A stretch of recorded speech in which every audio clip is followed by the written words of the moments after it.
ਸਤਿ ਸ਼੍ਰੀ ਅਕਾਲ। ਬਹੁਤ ਘੱਟ ਸਮਾਂ ਰਹਿ ਗਿਆ ਪੰਜਾਬ ਦੀਆਂ ਹੁਣ ਚੋਣਾਂ ਨੂੰ, ਲੇਕਿਨ ਜ਼ਿਆਦਾਤਰ ਪਾਰਟੀਆਂ ਦੇ ਮੈਨੀਫੈਸਟੋਜ਼, ਅਨਾਉਂਸਮੈਂਟਸ, ਬੜਾ ਕੁਝ ਹੋ ਗਿਆ। ਸੋ ਅਸੀਂ ਸੋਚਿਆ ਇੱਕ ਵਾਰ ਡਾਇਸੈਕਟ ਕਰ ਲਈਏ ਕਿ ਜਿੰਨੀਆਂ ਇਸ ਵਾਰੀ ਅਨਾਉਂਸਮੈਂਟਸ ਹੋ ਰਹੀਆਂ ਨੇ, ਮੁਫਤਖੋਰੀ ਵਾਲੀਆਂ ਗੱਲਾਂ ਹੋ ਰਹੀਆਂ ਨੇ, ਪੰਜਾਬ ਜੋ ਕਿ 2.5 ਲੱਖ ਤੋਂ 3 ਲੱਖ ਕਰੋੜ ਦੇ ਕਰਜ਼ੇ ਦੇ ਵਿੱਚ ਦੱਸਿਆ ਜਾ ਰਿਹਾ ਹੈ, ਉਹ ਇਹੋ ਜਿਹੇ ਫਰੀਬੀਜ਼ ਜਾਂ ਜਿੰਨੀਆਂ ਵੀ ਚੀਜ਼ਾਂ ਇਕਨੋਮਿਕਸ ਨਾਲ ਜੁੜੀਆਂ ਨੇ, ਉਹ ਇਹ ਪਾਰਟੀਜ਼ ਕਿਵੇਂ ਦਾਵਾ ਕਰ ਰਹੀਆਂ ਨੇ, ਕਿਵੇਂ ਉਸ ਨੂੰ ਡਿਲੀਵਰ ਕਰਨਗੀਆਂ, ਉਹਦਾ ਪੈਸਾ ਪੰਜਾਬ ਕੋਲ ਕਿੱਥੋਂ ਆਏਗਾ, ਉਹੋ ਜਿਹੀ ਰੈਵਨਿਊ ਜਨਰੇਸ਼ਨ ਕਿਵੇਂ ਹੋਏਗੀ, ਉਹ ਸਾਰੀ ਗੱਲ ਕਰਾਂਗੇ।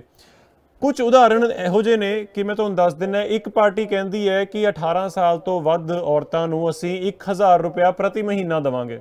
ਦੂਜੀ ਪਾਰਟੀ ਆ ਕੇ ਕਹਿ ਦਿੰਦੀ ਅਸੀਂ 1100 ਦੇਵਾਂਗੇ। ਇੱਕ ਪਾਰਟੀ ਕਹਿੰਦੀ ਹੈ ਅਸੀਂ ਕੁਝ ਯੂਨਿਟ ਬਿਜਲੀ ਦੇ ਫ੍ਰੀ ਦੇਵਾਂਗੇ, ਤਾਂ ਦੂਜੀ ਪਾਰਟੀ ਆ ਕੇ ਉਸ ਤੋਂ ਵੱਧ ਕਹਿ ਦਿੰਦੀ ਅਸੀਂ ਉਹ ਫ੍ਰੀ ਦੇਵਾਂਗੇ। ਲੇਕਿਨ ਆਲਰੇਡੀ ਸਾਡਾ ਪੰਜਾਬ 10,000 ਕਰੋੜ ਦੀ ਪਾਵਰ ਸਬਸਿਡੀ ਆਲਰੇਡੀ ਦੇ ਰਿਹਾ, ਜਿਹ ਜ਼ਿਆਦਾਤਰ ਕਿਸਾਨ ਵੀ ਨੇ। ਸੋ ਹੁਣ ਦੁਬਾਰਾ ਫ੍ਰੀ ਯੂਨਿਟਸ ਕਿਵੇਂ ਅਫੋਰਡ ਕਰੇਗਾ? ਬਿਜਲੀ ਦੇ ਰੇਟ ਘਟਾਤੇ ਗਏ ਹੈ ਇਲੈਕਸ਼ਨ ਤੋਂ ਅੱਗੇ, ਤੇ ਕਿਹਾ ਜਾ ਰਿਹਾ ਇਹ ਅੱਗੇ ਵੀ ਕੰਟੀਨਿਊ ਹੋਏਗਾ। ਉਹ ਕਿਵੇਂ ਹੋਏਗਾ? ਇਹ ਸਾਰੇ ਸਵਾਲ ਬੜੇ ਇੰਪੋਰਟੈਂਟ ਨੇ। ਅੱਜ ਜਿੰਨੇ ਵੀ ਸਾਡੇ ਪਾਰਟੀ ਦੇ ਸਾਡੇ ਨਾਲ ਪ੍ਰਵਕਤਾ ਮੌਜੂਦ ਨੇ, ਉਹਨੂੰ ਇਹੀ ਸਵਾਲ ਰਹੇਗਾ ਜਿੰਨੀਆਂ ਵੀ ਸਕੀਮਾਂ ਨੇ ਇਹ ਕਿਵੇਂ, ਇਹ ਕਿਵੇਂ ਹੋਏਗਾ, ਇਹਦਾ ਪੈਸਾ ਕਿੱਥੋਂ ਆਏਗਾ, ਇਹਦੀ ਰੈਵਨਿਊ ਜਨਰੇਸ਼ਨ ਕਿੱਥੋਂ ਆਏਗੀ, ਉਹਦੀ ਗੱਲ ਕਰਾਂਗੇ। ਖੈਰ, ਇਹ ਜਿਹੜੀ ਔਰਤਾਂ ਨੂੰ ਇਸ ਵਾਰ ਕਹਿ ਲਓ ਇੰਪ੍ਰੈਸ ਕਰਨ ਦੀ ਕੋਸ਼ਿਸ਼ ਕੀਤੀ ਜਾ ਰਹੀ ਹੈ ਪਾਰਟੀਆਂ ਤੋਂ, ਇਹ ਕਿੱਥੋਂ ਸ਼ੁਰੂ ਹੋਇਆ ਸੀਗਾ? ਪਹਿਲੀ ਗੱਲ ਤਾਂ ਇਹ ਕਿ ਬਹੁਤ ਪਹਿਲਾਂ ਇਹ ਗੱਲ ਰਹੀ ਹੈ, ਓਪਨ ਸੀਕ੍ਰੇਟ ਰਿਹਾ ਕਿ ਦਾਰੂ ਬਹੁਤ ਵੰਡੀ ਜਾਂਦੀ ਰਹੀ ਹੈ, ਮੈਨ ਵੱਲ ਫੋਕਸ ਰਿਹਾ, ਬੰਦਿਆਂ ਵੱਲ ਫੋਕਸ ਰਿਹਾ। ਇਸ ਵਾਰ ਸ਼ਾਇਦ ਪਾਰਟੀਆਂ ਨੇ ਸੋਚਿਆ ਕਿ ਨਹੀਂ, ਔਰਤਾਂ ਜਿਹੜੀਆਂ ਸਾਡੀਆਂ ਵੋਟਰਸ ਨੇ, ਉਸ ਵੋਟ ਬੈਂਕ ਨੂੰ ਵੀ ਕੈਪਚਰ ਕਰੀਏ, ਬੜਾ ਇੰਪੋਰਟੈਂਟ ਹੋ ਗਿਆ ਉਹ। ਪਰ ਇਹ ਨਹੀਂ ਸੋਚਿਆ ਕਿ 1.10 ਕਰੋੜ ਐਲੀਜੀਬਲ ਔਰਤਾਂ ਵੋਟਰਸ ਨੇ ਪੰਜਾਬ 'ਚ ਇਸ ਵੇਲੇ। ਸੋ ਇਹਨੂੰ ਜੇ 1000 ਰੁਪਏ ਨਾਲ ਗੁਣਾ ਕਰੋ ਪ੍ਰਤੀ ਮਹੀਨਾ, 25 ਲੱਖ ਕਰੋੜ ਦੇ ਕਰਜ਼ੇ 'ਚ ਡੁੱਬੀ ਸਟੇਟ ਇਹ ਅਫੋਰਡ ਕਿਵੇਂ ਕਰਦੀ ਹੈ? ਇਹ ਕੁਝ ਐਵੇਂ ਦਾ ਤਾਂ ਹੈ ਨਹੀਂ ਕਿ ਤੁਸੀਂ ਸਕੀਮ ਦੇਤੀ ਹੈ ਵੀ ਆਹ 1000 ਰੁਪਏ ਨਾਲ ਇਹ ਕੰਮ ਹੋਏਗਾ ਜਿਹਦੇ ਨਾਲ ਰੈਵਨਿਊ ਜਨਰੇਟ ਹੋਏਗਾ। ਇਹੋ ਜਿਹਾ ਕੁਝ ਵੀ ਨਹੀਂ ਕੀਤਾ ਗਿਆ। ਖੈਰ, ਇਹ ਸਾਰੀਆਂ ਗੱਲਾਂ ਕਰਾਂਗੇ। ਤੁਹਾਨੂੰ ਪਹਿਲਾਂ ਦੱਸ ਦਵਾਂ, ਅੱਜ ਸਾਡੇ ਨਾਲ ਮੌਜੂਦ ਨੇ ਕਾਂਗਰਸ ਤੋਂ ਗੌਰਵ ਸੰਧੂ ਜੀ, ਸ਼੍ਰੋਮਣੀ ਅਕਾਲੀ ਦਲ ਤੋਂ ਕਮਲਜੀਤ ਦੂਆ ਜੀ, ਬੀਜੇਪੀ ਤੋਂ ਸੰਜੇ ਕਪੂਰ ਜੀ, ਤੇ ਸੰਯੁਕਤ ਸਮਾਜ ਮੋਰਚਾ ਤੋਂ ਜਗਤਾਰ ਸਿੰਘ ਸਿੱਧੂ ਜੀ, ਆਮ ਆਦਮੀ ਪਾਰਟੀ ਤੋਂ ਯਾਦਵਿੰਦਰ ਗੋਲਡੀ ਵੀ ਸਾਡੇ ਨਾਲ ਜਲਦੀ ਜੁੜਨਗੇ। ਖੈਰ, ਸ਼ੁਰੂਆਤ ਕਰਦੇ ਹਾਂ ਪਾਰਟੀ ਇਨ ਪਾਵਰ ਕਾਂਗਰਸ ਤੋਂ। ਕੁਝ ਜ਼ਿਆਦਾ ਖੁਦ ਕਹੇ ਬਿਨਾ ਤੁਸੀਂ ਆਪ ਹੀ ਮੈਨੂੰ ਦੱਸ ਦਿਓ ਕਿ ਕਾਂਗਰਸ ਕੀ ਕੁਝ ਵਾਅਦੇ ਕਰ ਰਹੀ ਹੈ। ਇੱਕ ਮੈਂ ਐਗਜ਼ਾਮਪਲ ਜ਼ਰੂਰ ਦਿੱਤਾ ਕਿ 1100 ਰੁਪਇਆ ਵੂਮਨ ਵੋਟਰਸ ਨੂੰ ਦੇ ਰਹੀ ਹੈ, 8 ਫ੍ਰੀ ਸਿਲੰਡਰ ਪਰ ਈਅਰ। ਇਹੋ ਜਿਹੀ ਜਿਹੜੀ ਫ੍ਰੀਬੀਜ਼ ਨੇ, ਬਿਜਲੀ ਸਸਤੀ ਕਰਤੀ ਆਲਰੇਡੀ, ਅਸੀਂ ਜਾਣਦੇ ਹਾਂ ਕਿ ਪਾਵਰ ਪਰਚੇਜ਼ ਐਗਰੀਮੈਂਟਸ ਕਰਕੇ ਤੇ ਸਬਸਿਡੀਜ਼ ਕਰਕੇ ਕਿੰਨਾ ਜ਼ਿਆਦਾ ਅਸੀਂ ਆਲਰੇਡੀ ਪੈਸਾ ਪਾਵਰ ਚਲਾ ਰਹੇ ਹਾਂ। ਸੋ ਜਿਹੜਾ ਕਰਜ਼ਾ ਵੱਧਦਾ ਜਾ ਰਿਹਾ ਹੈ, ਰੈਵਨਿਊ ਸਾਡਾ ਘਟਦਾ ਜਾ ਰਿਹਾ ਹੈ, ਇਹ ਹੁਣ ਅਗਲੇ 5 ਸਾਲਾਂ 'ਚ ਕਿਵੇਂ ਕੋਈ ਜਾਦੂ ਹੋ ਜਾਏਗਾ, ਜਾਂ ਇਹ ਤਾਂ ਬਸ ਕਹਿਣ ਨੂੰ ਕਹਿ ਦਿੱਤੀ ਗੱਲ ਲੋਕਾਂ ਨੂੰ ਖੁਸ਼ ਕਰਨ ਲਈ? ਗੌਰਵ ਸੰਧੂ ਜੀ। ਹਾਂਜੀ ਇਸ਼ਰਤ ਜੀ, ਸਭ ਤੋਂ ਪਹਿਲਾਂ ਤਾਂ ਕੱਲ ਇੱਕ ਬਹੁਤ ਹੀ ਦੁਖਦਾਈ ਘਟਨਾ ਵਾਪਰੀ ਹੈ ਦਿੱਲੀ ਦੇ ਨੇੜੇ। ਇੱਕ ਨੌਜਵਾਨ ਆਗੂ ਤੇ ਇੱਕ ਚਮਕਦਾ ਸਿਤਾਰਾ ਪੰਜਾਬ ਦਾ, ਜਿਹਨੂੰ ਸਾਰਾ ਯੂਥ ਫੋਲੋ ਕਰਦਾ ਸੀਗਾ, ਉਹ ਇਸ ਜਹਾਨ ਤੇ ਨਹੀਂ ਰਹੇ ਤੇ ਬੜਾ ਦੁਖਦਾਈ ਘਟਨਾ ਹੋਈ ਹੈ। ਮੈਂ ਸ਼ਰਧਾ ਦੇ ਫੁੱਲ ਭੇਟ ਕਰਦਾ ਉਸ ਸਾਡੇ ਵੀਰ ਨੂੰ, ਦੀਪ ਸਿੱਧੂ ਨੂੰ, ਤੇ ਬਹੁਤ ਹੀ ਮਨ ਉਦਾਸ ਹੈ। ਪਰ ਚਲੋ ਡਿਊਟੀ ਹੁੰਦੀ ਹੈ, ਤਾਂ ਤੁਹਾਡੇ ਚੈਨਲ ਤੇ ਅੱਜ ਆਏ ਆ। ਤੇ ਜਿਹੜੀ ਤੁਸੀਂ ਗੱਲ ਕੀਤੀ ਹੈ, ਜਿਹੜੇ ਪਾਰਟੀਆਂ ਵਾਅਦੇ ਕਰਦੀਆਂ ਨੇ ਜੀ, ਜਾਂ ਫ੍ਰੀ ਵੀਜ਼ ਤੇ ਵੋਟਾਂ ਲਈਆਂ ਜਾਂਦੀਆਂ ਨੇ, ਕਾਂਗਰਸ ਪਾਰਟੀ ਦਾ ਜਿਹੜਾ ਇਸ ਵਾਰ ਦਾ ਮੈਨੀਫੈਸਟੋ ਹੈ, ਉਹ ਪੰਜਾਬ ਦਾ ਰੋਡ ਮੈਪ ਹੈ। ਪੰਜਾਬ ਦਾ ਜਿਹੜਾ ਰੋਡ ਮੈਪ ਹੈ, ਸਰਦਾਰ ਨਵਜੋਤ ਸਿੰਘ ਸਿੱਧੂ ਜੀ ਨੇ ਪੰਜਾਬ ਮਾਡਲ ਤਿਆਰ ਕੀਤਾ, ਜਿਹਨੂੰ ਅੱਗੇ ਰੱਖਿਆ ਪੰਜਾਬ ਦੇ ਲੋਕਾਂ ਤੇ ਪੰਜਾਬ ਦੇ ਲੋਕ ਉਹਦੇ ਤੇ ਵਿਸ਼ਵਾਸ ਵੀ ਕਰ ਰਹੇ ਨੇ। ਉਹਦੇ 'ਚ ਕੋਈ ਵੀ ਫ੍ਰੀ ਵੀਜ਼ ਵਾਲੀ ਗੱਲ ਨਹੀਂ ਉਹਨਾਂ ਨੇ ਕੀਤੀ। ਸਭ ਤੋਂ ਪਹਿਲੀ ਗੱਲ ਕੀਤੀ ਹੈ ਜਿਹੜੀ ਕਿ ਅਜੇ ਤੱਕ ਕਿਸੇ ਪਾਰਟੀ ਨੇ ਲੋਕਾਂ ਨੂੰ, ਪੰਜਾਬ ਨੂੰ ਇਹ ਨਹੀਂ ਦੱਸਿਆ ਵੀ ਅਸੀਂ ਪੰਜਾਬ ਨੂੰ ਸਰਪਲਸ ਸੂਬਾ ਕਿਵੇਂ ਬਣਾਉਣਾ ਹੈ। 2.25 ਲੱਖ ਤੋਂ 3 ਲੱਖ ਕਰੋੜ ਦਾ ਕਰਜ਼ਾ ਹੈ, ਉਹ ਕਰਜ਼ੇ ਦੇ ਵਿੱਚੋਂ ਅਸੀਂ ਉਹਨੂੰ ਕਿਵੇਂ ਕੱਢਣਾ ਹੈ, ਤੇ ਜੋ ਅਸੀਂ ਸਹੂਲਤਾਂ ਦੇਣੀਆਂ ਨੇ ਉਹ ਕਿੱਥੋਂ ਦੇਣੀਆਂ ਨੇ। ਸਿਰਫ ਤੇ ਸਿਰਫ ਇੱਕ ਸਾਡੇ ਪ੍ਰਧਾਨ ਸਾਹਿਬ ਨਵਜੋਤ ਸਿੰਘ ਸਿੱਧੂ ਜੀ ਜਾਂ ਸਾਡੀ ਕਾਂਗਰਸ ਪਾਰਟੀ ਹੈ ਜਿਨ੍ਹਾਂ ਨੇ ਪਹਿਲੋਂ ਰੋਡ ਮੈਪ ਤਿਆਰ ਕਰਕੇ ਪੰਜਾਬ ਮਾਡਲ ਦਾ ਅੱਗੇ ਰੱਖਿਆ ਹੈ। ਕਿਸ ਤਰ੍ਹਾਂ ਕਿਹੜੇ ਸੋਰਸਸ ਤੋਂ, ਚਾਹੇ ਉਹ ਸਾਡੇ ਨੈਚੁਰਲ ਰਿਸੋਰਸਸ ਹੋਣ, ਜਿਹਨੂੰ ਆਪਾਂ ਰੇਤਾ ਬਜਰੀ ਮਾਈਨਿੰਗ ਕਹਿ ਦਿੰਦੇ ਹਾਂ, ਚਾਹੇ ਲਿਕਰ ਪਾਲਿਸੀ ਹੋਏ, ਜਿਹੜਾ ਕਿ ਇੱਕ ਵੱਡਾ ਹਿੱਸਾ ਲੀਕਰ ਪਾਲਿਸੀ ਤੇ ਮਾਈਨਿੰਗ ਦੇ ਵਿੱਚੋਂ ਹੋਰ ਸਟੇਟਸ ਕਮਾ ਰਹੀਆਂ ਨੇ ਪੈਸਾ, ਤੇ ਸਟੇਟ ਦੀ ਇਕਨੋਮੀ ਚਲਾ ਰਹੀਆਂ ਨੇ। ਸਟੇਟਸ ਉੱਥੇ ਸਰਪਲਸ ਵੀ ਨੇ, ਚਾਹੇ ਤਮਿਲਨਾਡੂ ਦੀ ਲੀਕਰ ਪਾਲਿਸੀ ਹੋਏ, ਚਾਹੇ ਤੇਲੰਗਾਨਾ ਸਟੇਟ ਦੀ ਮਾਈਨਿੰਗ ਪਾਲਿਸੀ ਹੋਏ। ਸੋ ਕਾਂਗਰਸ ਪਾਰਟੀ ਨੇ ਹਰ ਇੱਕ ਰੋਡ ਮੈਪ ਤਿਆਰ ਕਰਕੇ, ਪਿੱਛੇ ਗੱਲ ਹੋਈ ਜਦੋਂ ਸਰਦਾਰ ਨਵਜੋਤ ਸਿੰਘ ਸਿੱਧੂ ਨੇ ਆਪਣੇ ਪੰਜਾਬ ਮਾਡਲ ਦੇ ਵਿੱਚ ਸਾਡੀਆਂ ਵਿਦਿਆਰਥਣਾਂ ਨੇ ਜਿਹੜੀਆਂ ਬੱਚੀਆਂ 5ਵੀਂ ਪਾਸ ਕਰਦੀਆਂ ਨੇ, ਫਿਰ 10ਵੀਂ ਪਾਸ ਕਰਦੀਆਂ ਨੇ, 12ਵੀਂ ਪਾਸ ਕਰਦੀਆਂ ਨੇ, ਉਹਨਾਂ ਨੂੰ ਇੱਕ ਸਹਾਇਤਾ ਦੇ ਤੌਰ ਤੇ ਜਾਂ ਸਕਾਲਰਸ਼ਿਪ ਲਾ ਲਓ, ਉਹਨੂੰ ਕਹਿ ਲਓ, ਉਹਦੇ ਤੌਰ ਤੇ ਇੱਕ ਅਮਾਊਂਟ ਅਨਾਊਂਸ ਕੀਤੀ ਸਟੇਟ ਵੱਲੋਂ। ਪਰ ਉਹਨਾਂ ਨੇ ਨਾਲ ਦੱਸਿਆ ਵੀ ਕੇਬਲ ਦੇ ਵਿੱਚੋਂ ਜਿਹੜਾ ਕੇਬਲ ਮਾਫੀਆ ਪੈਸਾ ਕਮਾ ਰਿਹਾ ਉਹਦੇ ਵਿੱਚੋਂ 10-12 ਹਜ਼ਾਰ ਕਰੋੜ ਰੁਪਇਆ ਅਸੀਂ ਕੱਢਾਂਗੇ, ਤੇ ਉਹਦੇ ਵਿੱਚੋਂ 6,000 ਕਰੋੜ ਰੁਪਇਆ ਬਣਦਾ ਜਿਹੜਾ ਅਸੀਂ ਆਪਣੀਆਂ ਬੱਚੀਆਂ ਨੂੰ ਇਸ ਤਰ੍ਹਾਂ ਦੇਣਾ ਹੈ ਤੇ ਉਹ ਦੇਵਾਂਗੇ। ਪਰ ਕਿਸੇ ਵੀ ਪਾਰਟੀ ਕੋਲੇ, ਚਾਹੇ ਉਹ ਆਮ ਆਦਮੀ ਪਾਰਟੀ ਹੈ, ਚਾਹੇ ਅਕਾਲੀ ਦਲ ਹੈ, ਚਾਹੇ ਬੀਜੇਪੀ ਹੈ, ਇਹਨਾਂ ਨੇ ਰੋਡ ਮੈਪ ਤਿਆਰ ਨਹੀਂ ਕੀਤਾ। ਪਰ ਇਹਨਾਂ ਨੇ ਜਿਹੜੇ ਵਾਅਦੇ ਕੀਤੇ ਨੇ, ਇਹਨਾਂ ਨੂੰ ਇਹ ਨਹੀਂ ਪਤਾ ਵੀ ਉਹ ਪੈਸਾ ਲਿਆਉਣਾ ਕਿੱਥੋਂ ਹੈ। ਕਿਸਾਨਾਂ ਨੂੰ ਕਣਕ ਤੇ ਜੀਰੀ ਤੇ MSP ਮਿਲਦੀ ਸੀ, ਹੁਣ ਫਲਾਂ ਤੇ ਸਬਜ਼ੀਆਂ ਤੇ ਵੀ ਮਿਲਣ ਲੱਗ ਜੂ। ਮੈਨੂੰ ਲੱਗਦਾ ਬੀਜੇਪੀ ਲਿਆਣੀ ਪਊ। ਪੰਜਾਬ ਦਾ ਮਾਣ, ਖੁਸ਼ਹਾਲ ਕਿਸਾਨ।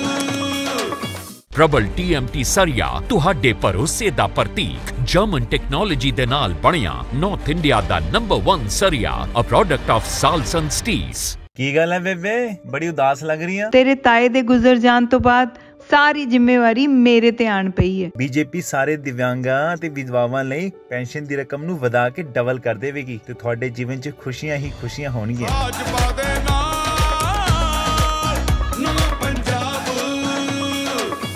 ਜੀ ਕਾਂਗਰਸ ਕਿੱਥੋਂ ਲੈ ਗਈ? ਤੁਸੀਂ ਹਜੇ ਵੀ ਕਹਿ ਦਿੱਤਾ ਮਾਈਨਿੰਗ ਚੋਂ ਘਟਾਵਾਂਗੇ, ਕੇਬਲ ਚੋਂ। ਇਹ ਕਿਵੇਂ ਹੋਏਗਾ? ਹੁਣ ਜਦੋਂ ਕਿਹਾ ਸੀਗਾ 100 ਰੁਪਏ ਤੇ ਕੈਪਿੰਗ ਕਰ ਦਾਂਗੇ ਕੇਬਲ ਦੀ, ਉਹ ਤਾਂ ਅੱਜ ਤੱਕ ਹੋਈ ਨਹੀਂ। ਸਰ 3 ਮਹੀਨੇ ਦੇ ਵਿੱਚ ਸਾਰਾ ਕੁਝ ਨਹੀਂ ਹੋ ਸਕਦਾ। ਜਿਹੜੇ ਵਾਅਦੇ ਕੀਤੇ ਸੀਗੇ ਉਹ ਪੂਰੇ ਕਰਵਾਏ ਹੈ, ਚਾਹੇ ਉਹ ਬਿਜਲੀ ਸਸਤੀ ਕੀਤੀ ਹੈ, ਚਾਹੇ 2 ਕਿਲੋਵਾਟ ਦੇ ਬਿਜਲੀ ਦੇ ਬਿੱਲ ਮਾਫ ਕੀਤੇ ਨੇ, ਚਾਹੇ ਪਾਣੀ ਦੇ ਬਿੱਲ ਗਰੀਬਾਂ ਦੇ ਮਾਫ ਕੀਤੇ ਨੇ ਜਿੰਨੇ ਵੀ ਪੁਰਾਣੇ ਬਕਾਏ ਸੀਗੇ, ਚਾਹੇ 10 ਰੁਪਏ ਪੈਟਰੋਲ ਸਸਤਾ ਕੀਤਾ, 5 ਰੁਪਏ ਡੀਜ਼ਲ ਸਸਤਾ ਕੀਤਾ। ਇਹ ਸਾਰੇ ਜਿਹੜੇ ਸਾਡੇ ਅਸੀਂ ਲੋਕਾਂ ਨੂੰ ਪਹਿਲਾਂ ਕਰਕੇ ਦਿਖਾਇਆ, ਇਹ ਪੰਜਾਬ ਮਾਡਲ ਦੇ ਵਿੱਚ ਇਨਕਲੂਡਡ ਨੇ। ਪਹਿਲੋਂ ਅਸੀਂ ਉਹ ਕਰਕੇ ਦਿਖਾਏ ਨੇ 111 ਦਿਨਾਂ ਦੇ ਵਿੱਚ, ਉਸ ਤੋਂ ਬਾਅਦ ਅਸੀਂ ਅਗਲਾ ਰੋਡ ਮੈਪ ਤਿਆਰ ਕਰਕੇ ਅੱਗੇ ਰੱਖਿਆ ਹੈ। ਗੌਰਵ ਜੀ, ਪਰ ਸਵਾਲ ਤਾਂ ਇਹੀ ਹੈ ਕਿ ਕਰਜ਼ੇ 'ਚ ਡੁੱਬਿਆ ਪਿਆ ਪੰਜਾਬ। ਤੁਸੀਂ ਆ ਜਿਹੜਾ ਕੁਝ ਮਾਫ ਕਰਤਾ, ਇਹਦੇ ਨਾਲ ਰੈਵਨਿਊ ਤਾਂ ਨਹੀਂ ਵੱਧ ਰਿਹਾ, ਰੈਵਨਿਊ ਤਾਂ ਘੱਟ ਹੀ ਰਿਹਾ, ਬਲਕਿ ਕਰਜ਼ੇ 'ਚ ਹੋਰ ਪੰਜਾਬ ਡੁੱਬ ਰਿਹਾ ਨਾ। ਫਿਰ ਇਹਦਾ ਫਾਇਦਾ ਕਿਵੇਂ ਹੋਏਗਾ? ਪੰਜਾਬ ਹੋਰ ਕਰਜ਼ੇ 'ਚ ਚੜਦਾ ਰਹੇਗਾ, ਤੁਸੀਂ ਚੀਜ਼ਾਂ ਮਾਫ ਕਰਦੇ ਰਹੋਗੇ। ਇਸ਼ਰਤ ਜੀ, ਕਰਜ਼ੇ ਦਾ ਜਿਹੜਾ ਅਸੀਂ ਕਹਿ ਰਹੇ ਹਾਂ, ਉਹਦੇ ਵਿੱਚ ਜਿਹੜਾ ਮਾਈਨਿੰਗ ਦਾ ਇੰਨਾ ਪੈਸਾ ਨਿੱਜੀ ਹੱਥਾਂ ਦੇ ਵਿੱਚ ਜਾਂਦਾ ਸੀਗਾ, ਜਿੱਥੇ ਆਪਾਂ 5 ਤੋਂ 600 ਕਰੋੜ ਰੁਪਇਆ 3 ਦਰਿਆਵਾਂ ਤੋਂ ਅਸੀਂ ਮਹੀਨੇ ਦਾ ਕਮਾ ਸਕਦੇ ਹਾਂ। ਉਸ ਤੋਂ ਬਾਅਦ ਜਿਹੜੀ ਆਪਣੀ ਸਾਡੀ ਲੀਕਰ ਪਾਲਿਸੀ ਹੈ, ਜਿੱਥੇ ਪਹਿਲੋਂ ਮਹਿਜ 5,000 ਤੋਂ 55,000 ਕਰੋੜ ਰੁਪਇਆ ਆਉਂਦਾ ਸੀ, 5,000 ਤੋਂ 5500 ਕਰੋੜ ਰੁਪਇਆ ਸਾਡੀ ਲੀਕਰ ਪਾਲਿਸੀ ਤੋਂ ਸਾਲ ਦਾ ਬਣਦਾ ਸੀ। ਉਹਨੂੰ ਵਧਾ ਕੇ ਅਸੀਂ ਜੇ ਉਹਦੀ ਆਪਣਾ ਕਾਰਪੋਰੇਸ਼ਨ ਬਣਾਵਾਂਗੇ, ਲੀਕਰ ਕਾਰਪੋਰੇਸ਼ਨ ਸਰਕਾਰ ਦੇ ਅੰਡਰ ਰੱਖਾਂਗੇ, ਤੇ ਉਹ ਜਿਹੜਾ ਰੈਵਨਿਊ ਹੈ ਉਹ ਵੱਧ ਕੇ 30-35 ਕਰੋੜ ਰੁਪਇਆ ਹੋ ਜਾਏਗਾ। ਸੋ ਇਹ ਜਿਹੜੀਆਂ ਇਹ ਜਿਹੀਆਂ ਪਾਲਿਸੀਜ਼ ਨੇ ਜਿੱਥੋਂ ਪੈਸਾ ਆਉਣਾ ਹੈ, ਫਿਰ ਜਿਹੜੇ ਅਸੀਂ ਯੂਨਿਟਸ ਕਿਸਾਨਾਂ ਦੇ ਲਈ ਕੋਲਡ ਸਟੋਰੇਜ ਲਾਉਣੀ ਹੈ, ਜਿਹੜਾ 5 ਰੁਪਏ ਕਿਲੋ ਟਮਾਟਰ ਵਿਕਦਾ ਹੈ, ਕਿਸਾਨਾਂ ਤੋਂ ਲੈ ਕੇ ਜਾਂਦੇ ਨੇ 25 ਰੁਪਏ ਕਿਲੋ ਮੰਡੀ 'ਚ ਵਿਕਦਾ, ਉਹੀ ਬਾਅਦ 'ਚ 3-4 ਮਹੀਨੇ ਬਾਅਦ ਕੋਲਡ ਸਟੋਰ ਦੇ ਵਿੱਚ ਉਹੀ 60 ਰੁਪਏ ਕਿਲੋ ਵਿਕਦਾ ਹੈ। ਕਿਉਂ ਨਾ ਉਹੀ ਕਿਸਾਨਾਂ ਨੂੰ ਸਹੂਲਤਾਂ ਦਿੱਤੀਆਂ ਜਾਣ, ਸਰਕਾਰ ਉਹਨਾਂ ਲਈ ਕੋਲਡ ਸਟੋਰ ਖੋਲੇ ਤੇ ਉਹ ਇੱਕ ਨਿਰਧਾਰਿਤ ਜਿਹੜੀ ਅਮਾਊਂਟ ਤੇ ਵਿਕਣ, ਜਿਹੜਾ ਕਿ ਕਿਸਾਨਾਂ ਨੂੰ ਵੀ ਫਾਇਦਾ ਹੋਏ ਤੇ ਸਟੇਟ ਇਕਨੋਮੀ ਨੂੰ ਵੀ ਫਾਇਦਾ ਹੋਏ ਉਹਦਾ। ਠੀਕ ਹੈ। ਤੇ ਗੌਰਵ ਜੀ, ਇੱਕ ਮੈਨੂੰ ਹੋਰ ਗੱਲ ਦੱਸ ਦਿਓ, ਤੁਸੀਂ ਬਾਰ-ਬਾਰ ਨਵਜੋਤ ਸਿੰਘ ਸਿੱਧੂ ਦਾ ਹੀ ਪੰਜਾਬ ਮਾਡਲ ਗੱਲ ਕਰੀ ਜਾ ਰਹੇ ਹੋ। ਹੁਣ ਤਾਂ ਚੰਨੀ ਸਾਹਿਬ ਤੁਹਾਡੇ ਅਫੀਸ਼ੀਅਲ CM ਕੈਂਡੀਡੇਟ ਨੇ, ਤੁਸੀਂ ਕੀ ਗੱਲ ਉਹਨਾਂ ਨੂੰ ਬਿਲਕੁਲ ਜ਼ਿਕਰ ਹੀ ਨਹੀਂ ਕਰ ਰਹੇ ਉਹਨਾਂ ਦਾ? ਜਿਹੜਾ ਸਾਡਾ ਪੰਜਾਬ ਮਾਡਲ ਜਿਹੜਾ ਮੈਨੀਫੈਸਟੋ ਤਿਆਰ ਕੀਤਾ ਜਾ ਰਿਹਾ, ਉਹ ਸਾਰੇ ਰਲ ਮਿਲ ਕੇ ਕਰ ਰਹੇ ਨੇ। ਸਰਦਾਰ ਨਵਜੋਤ ਸਿੰਘ ਸਿੱਧੂ ਨੇ ਉਹ ਤਿਆਰ ਕੀਤਾ, ਉਹਨੂੰ ਰਾਹੁਲ ਗਾਂਧੀ ਜੀ ਨੇ ਐਕਸੈਪਟ ਕੀਤਾ, ਚੰਨੀ ਜੀ ਨੇ ਐਕਸੈਪਟ ਕੀਤਾ, ਸਾਡੇ ਜਿਹੜੇ ਮੈਨੀਫੈਸਟੋ ਕਮੇਟੀ ਦੇ ਚੇਅਰਮੈਨ ਪ੍ਰਤਾਪ ਬਾਜਵਾ ਜੀ, ਉਹਨਾਂ ਨੇ ਵੀ ਸਿੱਧੂ ਸਾਹਿਬ ਨਾਲ ਮੀਟਿੰਗ ਕੀਤੀ। ਸਾਰੇ ਧਿਰਾਂ ਵਿਚਾਰ ਕੇ ਜੋ ਪੰਜਾਬ ਮਾਡਲ ਦੇ ਵਿੱਚੋਂ ਪੰਜਾਬ ਦੇ ਲੋਕਾਂ ਦੇ ਭਲੇ ਲਈ ਨਿਕਲ ਕੇ ਆ ਰਿਹਾ ਹੈ, ਉਹ ਲਾਗੂ ਕੀਤਾ ਜਾਏਗਾ ਤੇ ਉਹਨੂੰ ਕਾਫੀ ਹੱਦ ਤੱਕ ਰੋਡ ਮੈਪ ਤਿਆਰ ਕਰਕੇ ਲੋਕਾਂ ਨੂੰ ਦੱਸ ਵੀ ਦਿੱਤਾ ਗਿਆ ਹੈ। ਠੀਕ ਹੈ। ਖੈਰ, ਇਸ ਤੋਂ ਪਹਿਲਾਂ ਸਰਕਾਰ ਸੀਗੀ ਸ਼੍ਰੋਮਣੀ ਅਕਾਲੀ ਦਲ ਦੀ BJP ਦੇ ਨਾਲ, ਪਰ ਸ਼੍ਰੋਮਣੀ ਅਕਾਲੀ ਦਲ ਦੇ ਸਾਡੇ ਨਾਲ ਪ੍ਰਵਕਤਾ ਮੌਜੂਦ ਨੇ ਕਮਲਜੀਤ ਦੁਆ ਜੀ। ਤੁਹਾਡੇ ਤੋਂ ਪੁੱਛਣਾ ਚਾਹੁੰਦਾ ਹੈ, ਮੈਨੀਫੈਸਟੋ ਨਵਾਂ ਹੀ ਲਾਂਚ ਹੋਇਆ ਸ਼੍ਰੋਮਣੀ ਅਕਾਲੀ ਦਲ ਦਾ। 400 ਯੂਨਿਟ ਬਿਜਲੀ ਦੇ ਮੁਫਤ ਦੇਣੇ ਹੈ, 올ਡ ਏਜ ਪੈਨਸ਼ਨ ਦੇਣੀ ਹੈ 3100 ਰੁਪਇਆ ਪਰ ਮਹੀਨਾ, ਸ਼ਗਨ ਸਕੀਮ 50,000 ਤੋਂ ਵਧਾ ਕੇ 75,000 ਕਰ ਦੇਣੀ ਹੈ, ਸਟੂਡੈਂਟਸ ਲਈ ਕਾਰਡ ਬਣਨਾ ਜਿੱਥੇ 10 ਲੱਖ ਤੱਕ ਦੀ ਫੀਸ ਉਹਨਾਂ ਦੀ ਮਾਫ ਹੋਏਗੀ ਹਾਇਰ ਐਜੂਕੇਸ਼ਨ ਲਈ। ਇਹ ਸਾਰੇ ਕੁਛ ਦਾ ਪੈਸਾ ਕਿੱਥੋਂ ਆਣਾ ਹੈ ਪੰਜਾਬ ਕੋਲ? ਤੇ ਕਰਜ਼ੇ ਚੋਂ ਸ਼੍ਰੋਮਣੀ ਅਕਾਲੀ ਦਲ ਕੱਢਣ ਦਾ ਕੋਈ ਪਲਾਨ ਹੈਗਾ ਕਿ ਬਸ ਪਾਸੇ ਵਾਅਦੇ ਕਰਤੇ ਨੇ ਤੇ ਪੈਸਾ ਪਤਾ ਨਹੀਂ ਕਿੱਥੋਂ ਆਏਗਾ। ਦੇਖੋ ਆਪਾਂ ਸਾਰਿਆਂ ਨੂੰ ਪਤਾ ਕਿ ਸ਼੍ਰੋਮਣੀ ਅਕਾਲੀ ਦਲ ਨੇ ਪਿਛਲੇ 10 ਸਾਲ ਜਦੋਂ ਪੰਜਾਬ ਦੇ ਉੱਪਰ ਸਰਕਾਰ ਸੀ, ਜਿਹੜੇ ਵਾਅਦੇ ਸਰਦਾਰ ਪ੍ਰਕਾਸ਼ ਸਿੰਘ ਬਾਦਲ ਦੀ ਰਹਿਨੁਮਾਈ ਹੇਠ ਹੋਏ ਸੀ ਸਾਰੇ ਪੂਰੇ ਹੋਏ ਆ। ਔਰ ਜਿਹੜਾ ਚੋਣ ਮੈਨੀਫੈਸਟੋ ਸਰਦਾਰ ਸੁਖਬੀਰ ਸਿੰਘ ਬਾਦਲ ਨੇ ਤੇ ਬਸਪਾ ਦੇ ਲੀਡਰਸ਼ਿਪ ਨੇ ਕੱਲ ਜਾਰੀ ਕੀਤਾ ਵਾ, ਉਹਦੇ ਸਰਦਾਰ ਸੁਖਬੀਰ ਸਿੰਘ ਬਾਦਲ ਨੇ ਵੀ ਇਹ ਕਿਹਾ ਵਾ ਕਿ ਪੱਕੇ ਤੌਰ ਤੇ ਜਿੱਥੋਂ ਪੈਸਾ ਆਣਾ ਉਹਨੂੰ ਦੇਖ ਕੇ ਹੀ ਅੱਗੋਂ ਜਿਹੜੇ ਆਹ ਦਿੱਤੇ ਜਾ ਰਹੇ ਹੈਗੀਆਂ ਨੇ ਸੁਵਿਧਾਵਾਂ, ਇਹ ਉਤੋਂ ਕਿੱਥੋਂ ਪੈਸਾ ਆਣਾ ਹੈ ਉਹਦੇ ਹਿਸਾਬ ਨਾਲ ਐਨਾਲਿਸਿਸ ਕਰਕੇ ਹੀ ਅੱਗੋਂ ਸੁਵਿਧਾਵਾਂ ਦਿੱਤੀਆਂ ਜਾ ਸਕਦੀਆਂ ਨੇ। ਪਰ ਮੈਨੂੰ ਦੱਸ ਦਿਓ ਕਿੱਥੋਂ ਆਣਾ ਜੀ ਪੈਸਾ? ਉਹ ਕਰਾਂਗੇ, ਜੋ ਅਸੀਂ ਕਿਹਾ ਸੀ ਉਹ ਅਸੀਂ ਕੀਤਾ ਸੀ। ਇੱਥੋਂ ਤੱਕ ਕਾਂਗਰਸ ਦਾ ਸਵਾਲ ਹੈ, ਮੇਰੇ ਵੀਰ ਜੀ ਨੇ ਬੜੀ ਵਧੀਆ ਡਿਟੇਲ ਦੇ ਨਾਲ ਗੱਲ ਕੀਤੀ ਆ, ਪਰ ਆਪਾਂ ਸਾਰੀ ਜਨਤਾ ਪੰਜਾਬ ਦੀ ਜਾਣਦੀ ਹੈ ਜੋ ਵਾਅਦੇ ਕਾਂਗਰਸ ਸਰਕਾਰ ਨੇ ਪਿਛਲੇ 5 ਸਾਲ ਜੋ ਵਾਅਦੇ ਕੀਤੇ ਸੀ ਉਹਨਾਂ ਚ ਕੋਈ ਵੀ ਵਾਅਦਾ ਜਿਹੜਾ ਹੈਗਾ ਉਹ ਪੂਰਾ ਨਹੀਂ ਹੋਇਆ। ਸਗੋਂ ਜਿਹੜੀਆਂ ਸੁਵਿਧਾਵਾਂ ਸ਼੍ਰੋਮਣੀ ਅਕਾਲੀ ਦਲ ਦੀ ਸਰਕਾਰ ਵੇਲੇ ਪੰਜਾਬ ਵਾਸੀਆਂ ਨੂੰ ਦਿੱਤੀਆਂ ਗਈਆਂ ਸੀ ਉਹ ਸਕੀਮਾਂ ਵੀ ਬੰਦ ਕਰ ਦਿੱਤੀਆਂ। ਇਹ ਦੱਸਣ ਦੀ ਲੋੜ ਨਹੀਂ, ਇਹ ਕੰਧ ਤੇ ਚਿੱਟਾ ਲਿਖਿਆ ਹੋਇਆ ਸਾਫ਼ ਸੁਥਰਾ ਕਿ ਜਿੰਨੀਆਂ ਵੀ ਸੁਵਿਧਾਵਾਂ ਸਰਦਾਰ ਸੁਖਬੀਰ ਸਿੰਘ ਬਾਦਲ ਵੱਲੋਂ ਸਰਦਾਰ ਪ੍ਰਕਾਸ਼ ਸਿੰਘ ਬਾਦਲ ਵੱਲੋਂ ਪੰਜਾਬ ਵਾਸੀਆਂ ਨੂੰ ਦਿੱਤੀਆਂ ਗਈਆਂ ਸੀ, ਕਾਂਗਰਸ ਸਰਕਾਰ ਆਉਣ ਤੇ ਉਹ ਸਾਰੀਆਂ ਸੁਵਿਧਾਵਾਂ ਬੰਦ ਹੋ ਗਈਆਂ। ਸੋ ਸਰਦਾਰ ਸੁਖਬੀਰ ਸਿੰਘ ਬਾਦਲ ਨੇ ਜੋ ਚੋਣ ਮੈਨੀਫੈਸਟੋ ਦੇ ਵਿੱਚ ਪੰਜਾਬ ਦੀ ਜਨਤਾ ਨੂੰ ਜੋ ਵਾਅਦੇ ਕੀਤੇ ਆ ਉਹ ਪੂਰੇ ਐਨਾਲਿਸਿਸ ਕਰਕੇ ਕੀਤੇ ਆ ਵੀ ਕਿੱਥੋਂ ਪੈਸਾ ਆਣਾ, ਕਿੱਥੋਂ ਸਾਧਨ ਜੁਟਾਏ ਜਾਣੇ ਆ। ਕੋਈ ਇਹੋ ਜਿਹਾ ਵਾਅਦਾ ਨਹੀਂ ਕੀਤਾ ਜਿਹੜਾ ਪੂਰਾ ਹੋਵੇ, ਸਗੋਂ ਜੋ ਉਹਨਾਂ ਨੇ ਵਾਅਦਾ ਕੀਤੇ ਆ ਉਹ ਇੱਕ ਐਗਰੀਮੈਂਟ ਦੇ ਤੌਰ ਤੇ ਉਹਨੂੰ ਮੰਨਿਆ ਜਾ ਰਿਹਾ ਹੈ। ਸਾਡੇ ਕੈਂਡੀਡੇਟ ਜਿੱਥੇ ਵੀ ਜਾਂਦੇ ਆ ਉਹ ਜਿਹੜੇ ਪਹਿਲੀ ਜਿਹੜੀ ਲਿਸਟ ਬਣੀ ਹੋਈ ਆ ਵਾਅਦਿਆਂ ਦੀ ਉਹ ਨਾਲ ਪੰਪ ਵੰਡਦੇ ਆ ਤੇ ਜਨਤਾ ਦੇ ਵਿੱਚ ਉਹ ਚੀਜ਼ ਦੱਸੀ ਜਾਂਦੀ ਆ, ਚਾਹੇ ਉਹ ਨੌਜਵਾਨਾਂ ਨੂੰ ਸਟੱਡੀ ਵਾਸਤੇ ਵਿਆਜ ਮੁਕਤ ਕਰਜ਼ਾ ਹੋਵੇ ਜਾਂ 5 ਲੱਖ ਤੱਕ ਦਾ ਲੇਡੀਜ਼ ਵਾਸਤੇ ਵਿਆਜ ਮੁਕਤ ਕਰਜ਼ਾ ਹੋਵੇ। ਇਹ ਸੁਵਿਧਾਵਾਂ ਜਿਹੜੀਆਂ ਨੇ ਸ਼੍ਰੋਮਣੀ ਅਕਾਲੀ ਦਲ ਦੇ ਤੌਰ ਤੇ ਦਊਗਾ, ਇਹਦੇ ਵਿੱਚ ਕੋਈ ਮਤਲਬ ਦੁਬਿਧਾ ਐਸੀ ਨਹੀਂ ਹੈ। ਸੋ ਸਾਰਾ ਜਿਹੜਾ ਤਰੀਕਾ ਹੈ ਸਟੱਡੀ ਕਰਕੇ ਹੀ ਇਹ ਜਿਹੜੇ ਐਲਾਨ। ਕਮਲਜੀਤ ਜੀ ਤੁਸੀਂ ਗੱਲ ਬਿਲਕੁਲ ਠੀਕ ਕਰਤੀ, ਮੈਂ ਤਾਂ ਕਹਿ ਰਿਹਾ ਬਿਲਕੁਲ ਡਿਲੀਵਰ ਕਰਨਗੇ ਸੁਖਬੀਰ ਬਾਦਲ ਇਹ ਸਾਰੇ ਪ੍ਰੋਮਿਸਿਸ ਤੇ, ਤੁਸੀਂ ਕਹਿ ਰਹੇ ਹੋ ਸਾਰਾ ਐਨਾਲਿਸਿਸ ਕੀਤਾ ਸਭ ਕੀਤਾ, ਪਰ ਮੇਰੇ ਸਵਾਲ ਦਾ ਜਵਾਬ ਹਜੇ ਵੀ ਨਹੀਂ ਤੁਸੀਂ ਮੈਨੂੰ ਦੇ ਰਹੇ ਕਿ ਇਹ ਕਿਵੇਂ ਹੋਊਗਾ, ਇਹ ਪੈਸਾ ਕਿੱਥੋਂ ਆਣਾ ਸਾਰੇ ਵਾਅਦੇ ਪੂਰੇ ਕਰਨ ਲਈ? ਮੇਰਾ ਤਾਂ ਇਹੀ ਸਵਾਲ ਹੈ ਹਜੇ। ਸਰ ਮੈਂ ਉਹੀ ਗੱਲ ਕਹਿ ਰਿਹਾ, ਸਰਦਾਰ ਸੁਖਬੀਰ ਸਿੰਘ ਬਾਦਲ ਨੇ ਵੀ ਜਦੋਂ ਕੱਲ ਐਲਾਨ ਕੀਤਾ, ਤੁਸੀਂ ਉਹਨਾਂ ਦੀ ਸਪੀਚ ਸੁਣੀ ਹੋਣੀ ਹੈ, ਉਹਨਾਂ ਨੇ ਕਿਹਾ ਕਿ ਅਸੀਂ ਜਿਹੜੇ ਵਾਅਦੇ ਕਰ ਰਹੇ ਹਾਂ ਉਹੀ ਵਾਅਦੇ ਕਰ ਰਹੇ ਹਾਂ ਜਿਹੜੇ ਕਿ ਸਾਨੂੰ ਸੋਰਸ ਜਿਹੜਾ ਸਾਨੂੰ ਇਨਕਮ ਆਫ ਸੋਰਸ ਜਿਹੜਾ ਹੈਗਾ ਸਰਕਾਰ ਦੇ, ਕਿਉਂਕਿ ਸ਼੍ਰੋਮਣੀ ਅਕਾਲੀ ਦਲ ਨੇ ਕਾਫੀ ਲੰਬਾ ਸਮਾਂ ਪੰਜਾਬ ਦੇ ਉੱਪਰ ਆਪਣੀ ਸਰਕਾਰ ਚਲਾਈ ਹੈ, ਉਹਨਾਂ ਕੋਲ ਇੱਕ ਤਜਰਬਾ। ਮੈਂ ਤਾਂ ਇਹ ਜ਼ਿਕਰ ਕਰ ਰਿਹਾ ਕਿ ਜੋ ਸੁਵਿਧਾਵਾਂ ਪਿਛਲੀ ਸਰਕਾਰ ਵੇਲੇ ਵੀ ਦਿੱਤੀਆਂ ਗਈਆਂ ਸੀਗੀਆਂ ਉਹਨਾਂ ਨਾਲ ਰਿਲੇਟਿਡ ਹੀ ਜਿਹੜੀਆਂ ਸੁਵਿਧਾਵਾਂ ਨੇ ਉਹਨਾਂ ਨੂੰ ਵਾਅਦਾ ਕਰਕੇ ਹੀ ਮੈਕਸਿਮਮ ਕਈ ਚੀਜ਼ਾਂ ਦਿੱਤਾ ਗਿਆ। 4-5 ਚੀਜ਼ਾਂ ਜਿਹੜੀਆਂ ਮਿਸ਼ਨ ਕੀਤੀਆਂ ਗਈਆਂ ਨੇ ਉਹਦੇ ਵਿੱਚ ਦੱਸਣਯੋਗ ਹੈ ਕਿ ਜੋ ਉਹਨਾਂ ਨੇ ਐਲਾਨ ਕੀਤੇ ਆ ਉਹਨਾਂ ਨੇ ਇਨਕਮ ਆਫ ਸੋਰਸ ਦੇਖ ਕੇ ਹੀ ਐਲਾਨ ਕੀਤੇ ਆ, ਉਹਦਾ ਕੋਈ ਵੈਸੇ ਵਾਅਦਾ ਨਹੀਂ ਕੀਤਾ ਜਿਹੜਾ ਨਾ ਪੂਰਾ ਹੋਣ ਵਾਲਾ। ਠੀਕ ਹੈ, ਖੈਰ ਆਮ ਆਦਮੀ ਪਾਰਟੀ ਤੇ ਆਨੇ ਆ, ਸੈਕੰਡ ਲਾਰਜੈਸਟ ਪਾਰਟੀ ਰਹੀ ਹੈ ਹੁਣ ਪਿਛਲੀ ਵਾਰ, ਲੇਕਿਨ ਓਬਵੀਅਸਲੀ ਘਟਦੇ ਗਏ ਨੇ ਐਮਐਲਏ। ਖੈਰ ਅੱਜ ਦਾ ਮੁੱਦਾ ਇਹੀ ਹੈ ਕਿ ਜਿੰਨੇ ਵਾਅਦੇ ਪਾਰਟੀਆਂ ਕਰ ਰਹੀਆਂ ਨੇ ਉਹ ਇਕਨੋਮਿਕਲੀ ਫੀਜ਼ੀਬਲ ਕਿਵੇਂ ਹੋਣਗੀਆਂ, ਪੰਜਾਬ ਤੇ ਇੰਨਾ ਕਰਜ਼ਾ ਹੈ। ਪਰ ਇਹ ਕ੍ਰੈਡਿਟ ਜ਼ਰੂਰ ਦੇਣਾ ਪਏਗਾ ਕਿ ਜਿਹਨੂੰ ਅਸੀਂ ਚਾਹੇ ਫਰੀਬੀਜ਼ ਕਹਿ ਲਈਏ, ਮੁਫਤਖੋਰੀ ਜੋ ਵੀ ਕਹਿ ਲਈਏ, ਇਹ ਜਿਹੜੀ ਫਰੀ ਵਾਲੀਆਂ ਸਕੀਮਾਂ ਨੇ ਇਹਦੀ ਸ਼ੁਰੂਆਤ ਤਾਂ ਕੇਜਰੀਵਾਲ ਜੀ ਨੇ ਅਨਾਉਂਸਮੈਂਟਸ ਕਰਨੀਆਂ ਸ਼ੁਰੂ ਕੀਤੀਆਂ, ਆਮ ਆਦਮੀ ਪਾਰਟੀ ਨੂੰ ਇਹਦਾ ਕ੍ਰੈਡਿਟ ਜ਼ਰੂਰ ਦੇਣਾ ਪਏਗਾ। ਖੈਰ ਸਾਡੇ ਨਾਲ ਯਾਦਵਿੰਦਰ ਗੋਲਡੀ ਜੀ ਜੁੜ ਗਏ ਨੇ। ਯਾਦਵਿੰਦਰ ਜੀ ਆਹ ਜਿਹੜੇ ਵਾਅਦੇ ਕਰਤੇ ਨੇ ਕਿ ਔਰਤਾਂ ਨੂੰ 1000 ਰੁਪਏ ਪ੍ਰਤੀ ਮਹੀਨਾ ਮਿਲੇਗਾ, 1 ਕਰੋੜ ਤੋਂ ਵੱਧ ਐਲੀਜੀਬਲ ਔਰਤਾਂ ਨੇ ਇਸ ਵੇਲੇ ਉਸ ਏਜ ਗਰੁੱਪ 'ਚ, ਪਹਿਲੀ ਗੱਲ ਤਾਂ। ਦੂਜੀ ਗੱਲ ਫਿਰ ਫ੍ਰੀ ਬਿਜਲੀ ਦੀ ਜਿਹੜੀ ਗੱਲ ਕੀਤੀ ਹੈ, ਪੰਜਾਬ ਆਲਰੇਡੀ 10,000 ਕਰੋੜ ਦੀ ਸਬਸਿਡੀ ਦੇ ਰਿਹਾ ਬਿਜਲੀ ਤੇ ਅਲੱਗ-ਅਲੱਗ ਸੈਕਸ਼ਨਸ ਨੂੰ। ਪਾਵਰ ਪਰਚੇਜ਼ ਐਗਰੀਮੈਂਟਸ ਤੋਂ ਬਾਅਦ ਸਾਨੂੰ ਪਤਾ ਹੈ ਕਿ ਇਲੈਕਟ੍ਰਿਸਿਟੀ 'ਚ ਕੋਈ ਰੈਵਨਿਊ ਨਹੀਂ ਰਿਹਾ ਬਲਕਿ ਪੰਜਾਬ ਦੇ ਕਰਜ਼ੇ 'ਚ ਐਡ ਹੀ ਹੋ ਰਿਹਾ।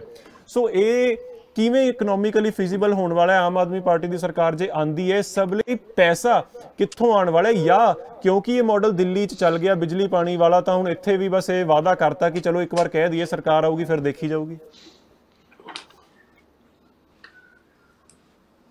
ਯਾਦਵਿੰਦਰ ਜੀ ਤੁਹਾਡੀ ਆਵਾਜ਼ ਨਹੀਂ ਆ ਰਹੀ ਹੈ, ਮਿਊਟ ਤੇ ਤਾਂ ਨਹੀਂ?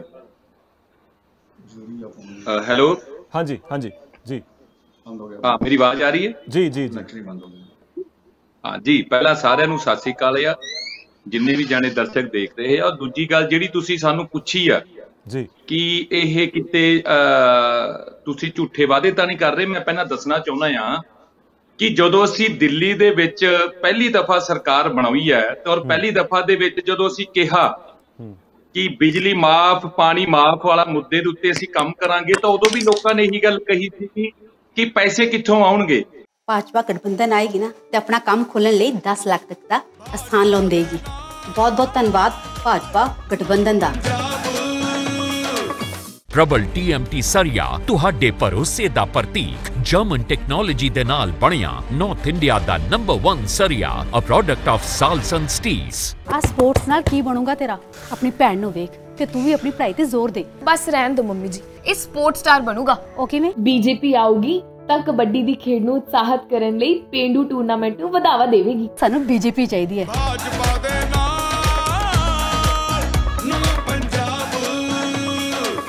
ਉਦੋਂ ਦੇ ਮੁੱਖ ਮੰਤਰੀ ਸ਼ੀਲਾ ਦੀਕਸ਼ਿਤ ਜੀ ਨੇ ਸਭ ਤੋਂ ਵੱਡਾ ਇਲਜ਼ਾਮ ਸ਼੍ਰੀ ਅਰਵਿੰਦ ਕੇਜਰੀਵਾਲ ਦੇ ਉੱਤੇ ਲਗਾਇਆ ਗਿਆ ਸੀਗਾ ਕਿ ਇਹਨਾਂ ਕੋਲ ਪੈਸੇ ਕਿੱਥੋਂ ਆਉਣਗੇ। ਮੈਂ ਮੁੱਖ ਮੰਤਰੀ ਬਤੌਰ ਮੁੱਖ ਮੰਤਰੀ ਦਿੱਲੀ ਦੀ ਸਰਕਾਰ ਚਲਾ ਰਹੀ ਹਾਂ, ਜਿਹੜੇ ਇਹ ਐਲਾਨ ਕਰ ਰਹੇ ਨੇ ਉਹ ਪੈਸੇ ਸਾਡੇ ਕੋਲ ਨਹੀਂ ਹੈਗੇ।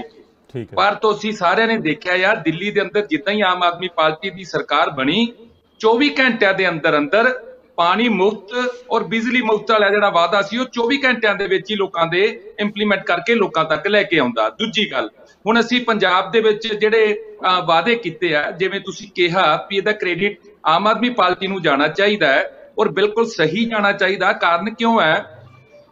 ਸਿੱਖਿਆ ਦੀ ਗੱਲ, ਬਿਜਲੀ ਦੀ ਗੱਲ ਔਰ ਸਿਹਤ ਦੇ ਹਸਪਤਾਲਾਂ ਦੀ ਗੱਲ ਸਿਰਫ ਆਮ ਆਦਮੀ ਪਾਰਟੀ ਨੇ ਕੀਤੀ ਔਰ ਕਿਵੇਂ ਪੂਰੇ ਹੋਣਗੇ ਉਹ ਮੈਂ ਤੁਹਾਨੂੰ ਦੱਸਣਾ ਚਾਹੁੰਦਾ ਦਰਸ਼ਕਾਂ ਨੂੰ ਵੀ ਅਸੀਂ ਪੂਰੇ ਕਰਨ ਵਾਸਤੇ ਉਹਦਾ ਪੂਰਾ ਜਿਹੜਾ ਸ਼੍ਰੀ ਅਰਵਿੰਦ ਕੇਜਰੀਵਾਲ ਜੀ ਔਰ ਸਰਦਾਰ ਭਗਵੰਤ ਸਿੰਘ ਮਾਨ ਜੀ ਨੇ ਇਹਦਾ ਇੱਕ ਪੂਰਾ ਚਿੱਠਾ ਲੇਖਾ ਤਿਆਰ ਕੀਤਾ ਆ ਵੀ ਕਿੱਧਰੋਂ ਪੈਸੇ ਬਚਣੇ ਆ, ਕਿੱਧਰੋਂ ਹੋਣੇ ਆ। ਮੈਂ ਇੱਕ ਗੱਲ ਕਹਿਣਾ ਚਾਹੁੰਦਾ ਕਿ ਪੰਜਾਬ ਦੇ ਕੋਲੇ ਖਜ਼ਾਨੇ ਦੀ ਕੋਈ ਕਮੀ ਨਹੀਂ ਹੈਗੀ ਵੀ ਖਜ਼ਾਨੇ ਵਿੱਚ ਕਮੀ ਹੈ ਜਾਂ ਪੈਸਿਆਂ 'ਚ ਕਮੀ ਹੈ, ਕਿਉਂਕਿ ਪੰਜਾਬ ਦੇ ਲੋਕ ਟੈਕਸ ਪੂਰਾ ਭਰ ਰਹੇ ਆ।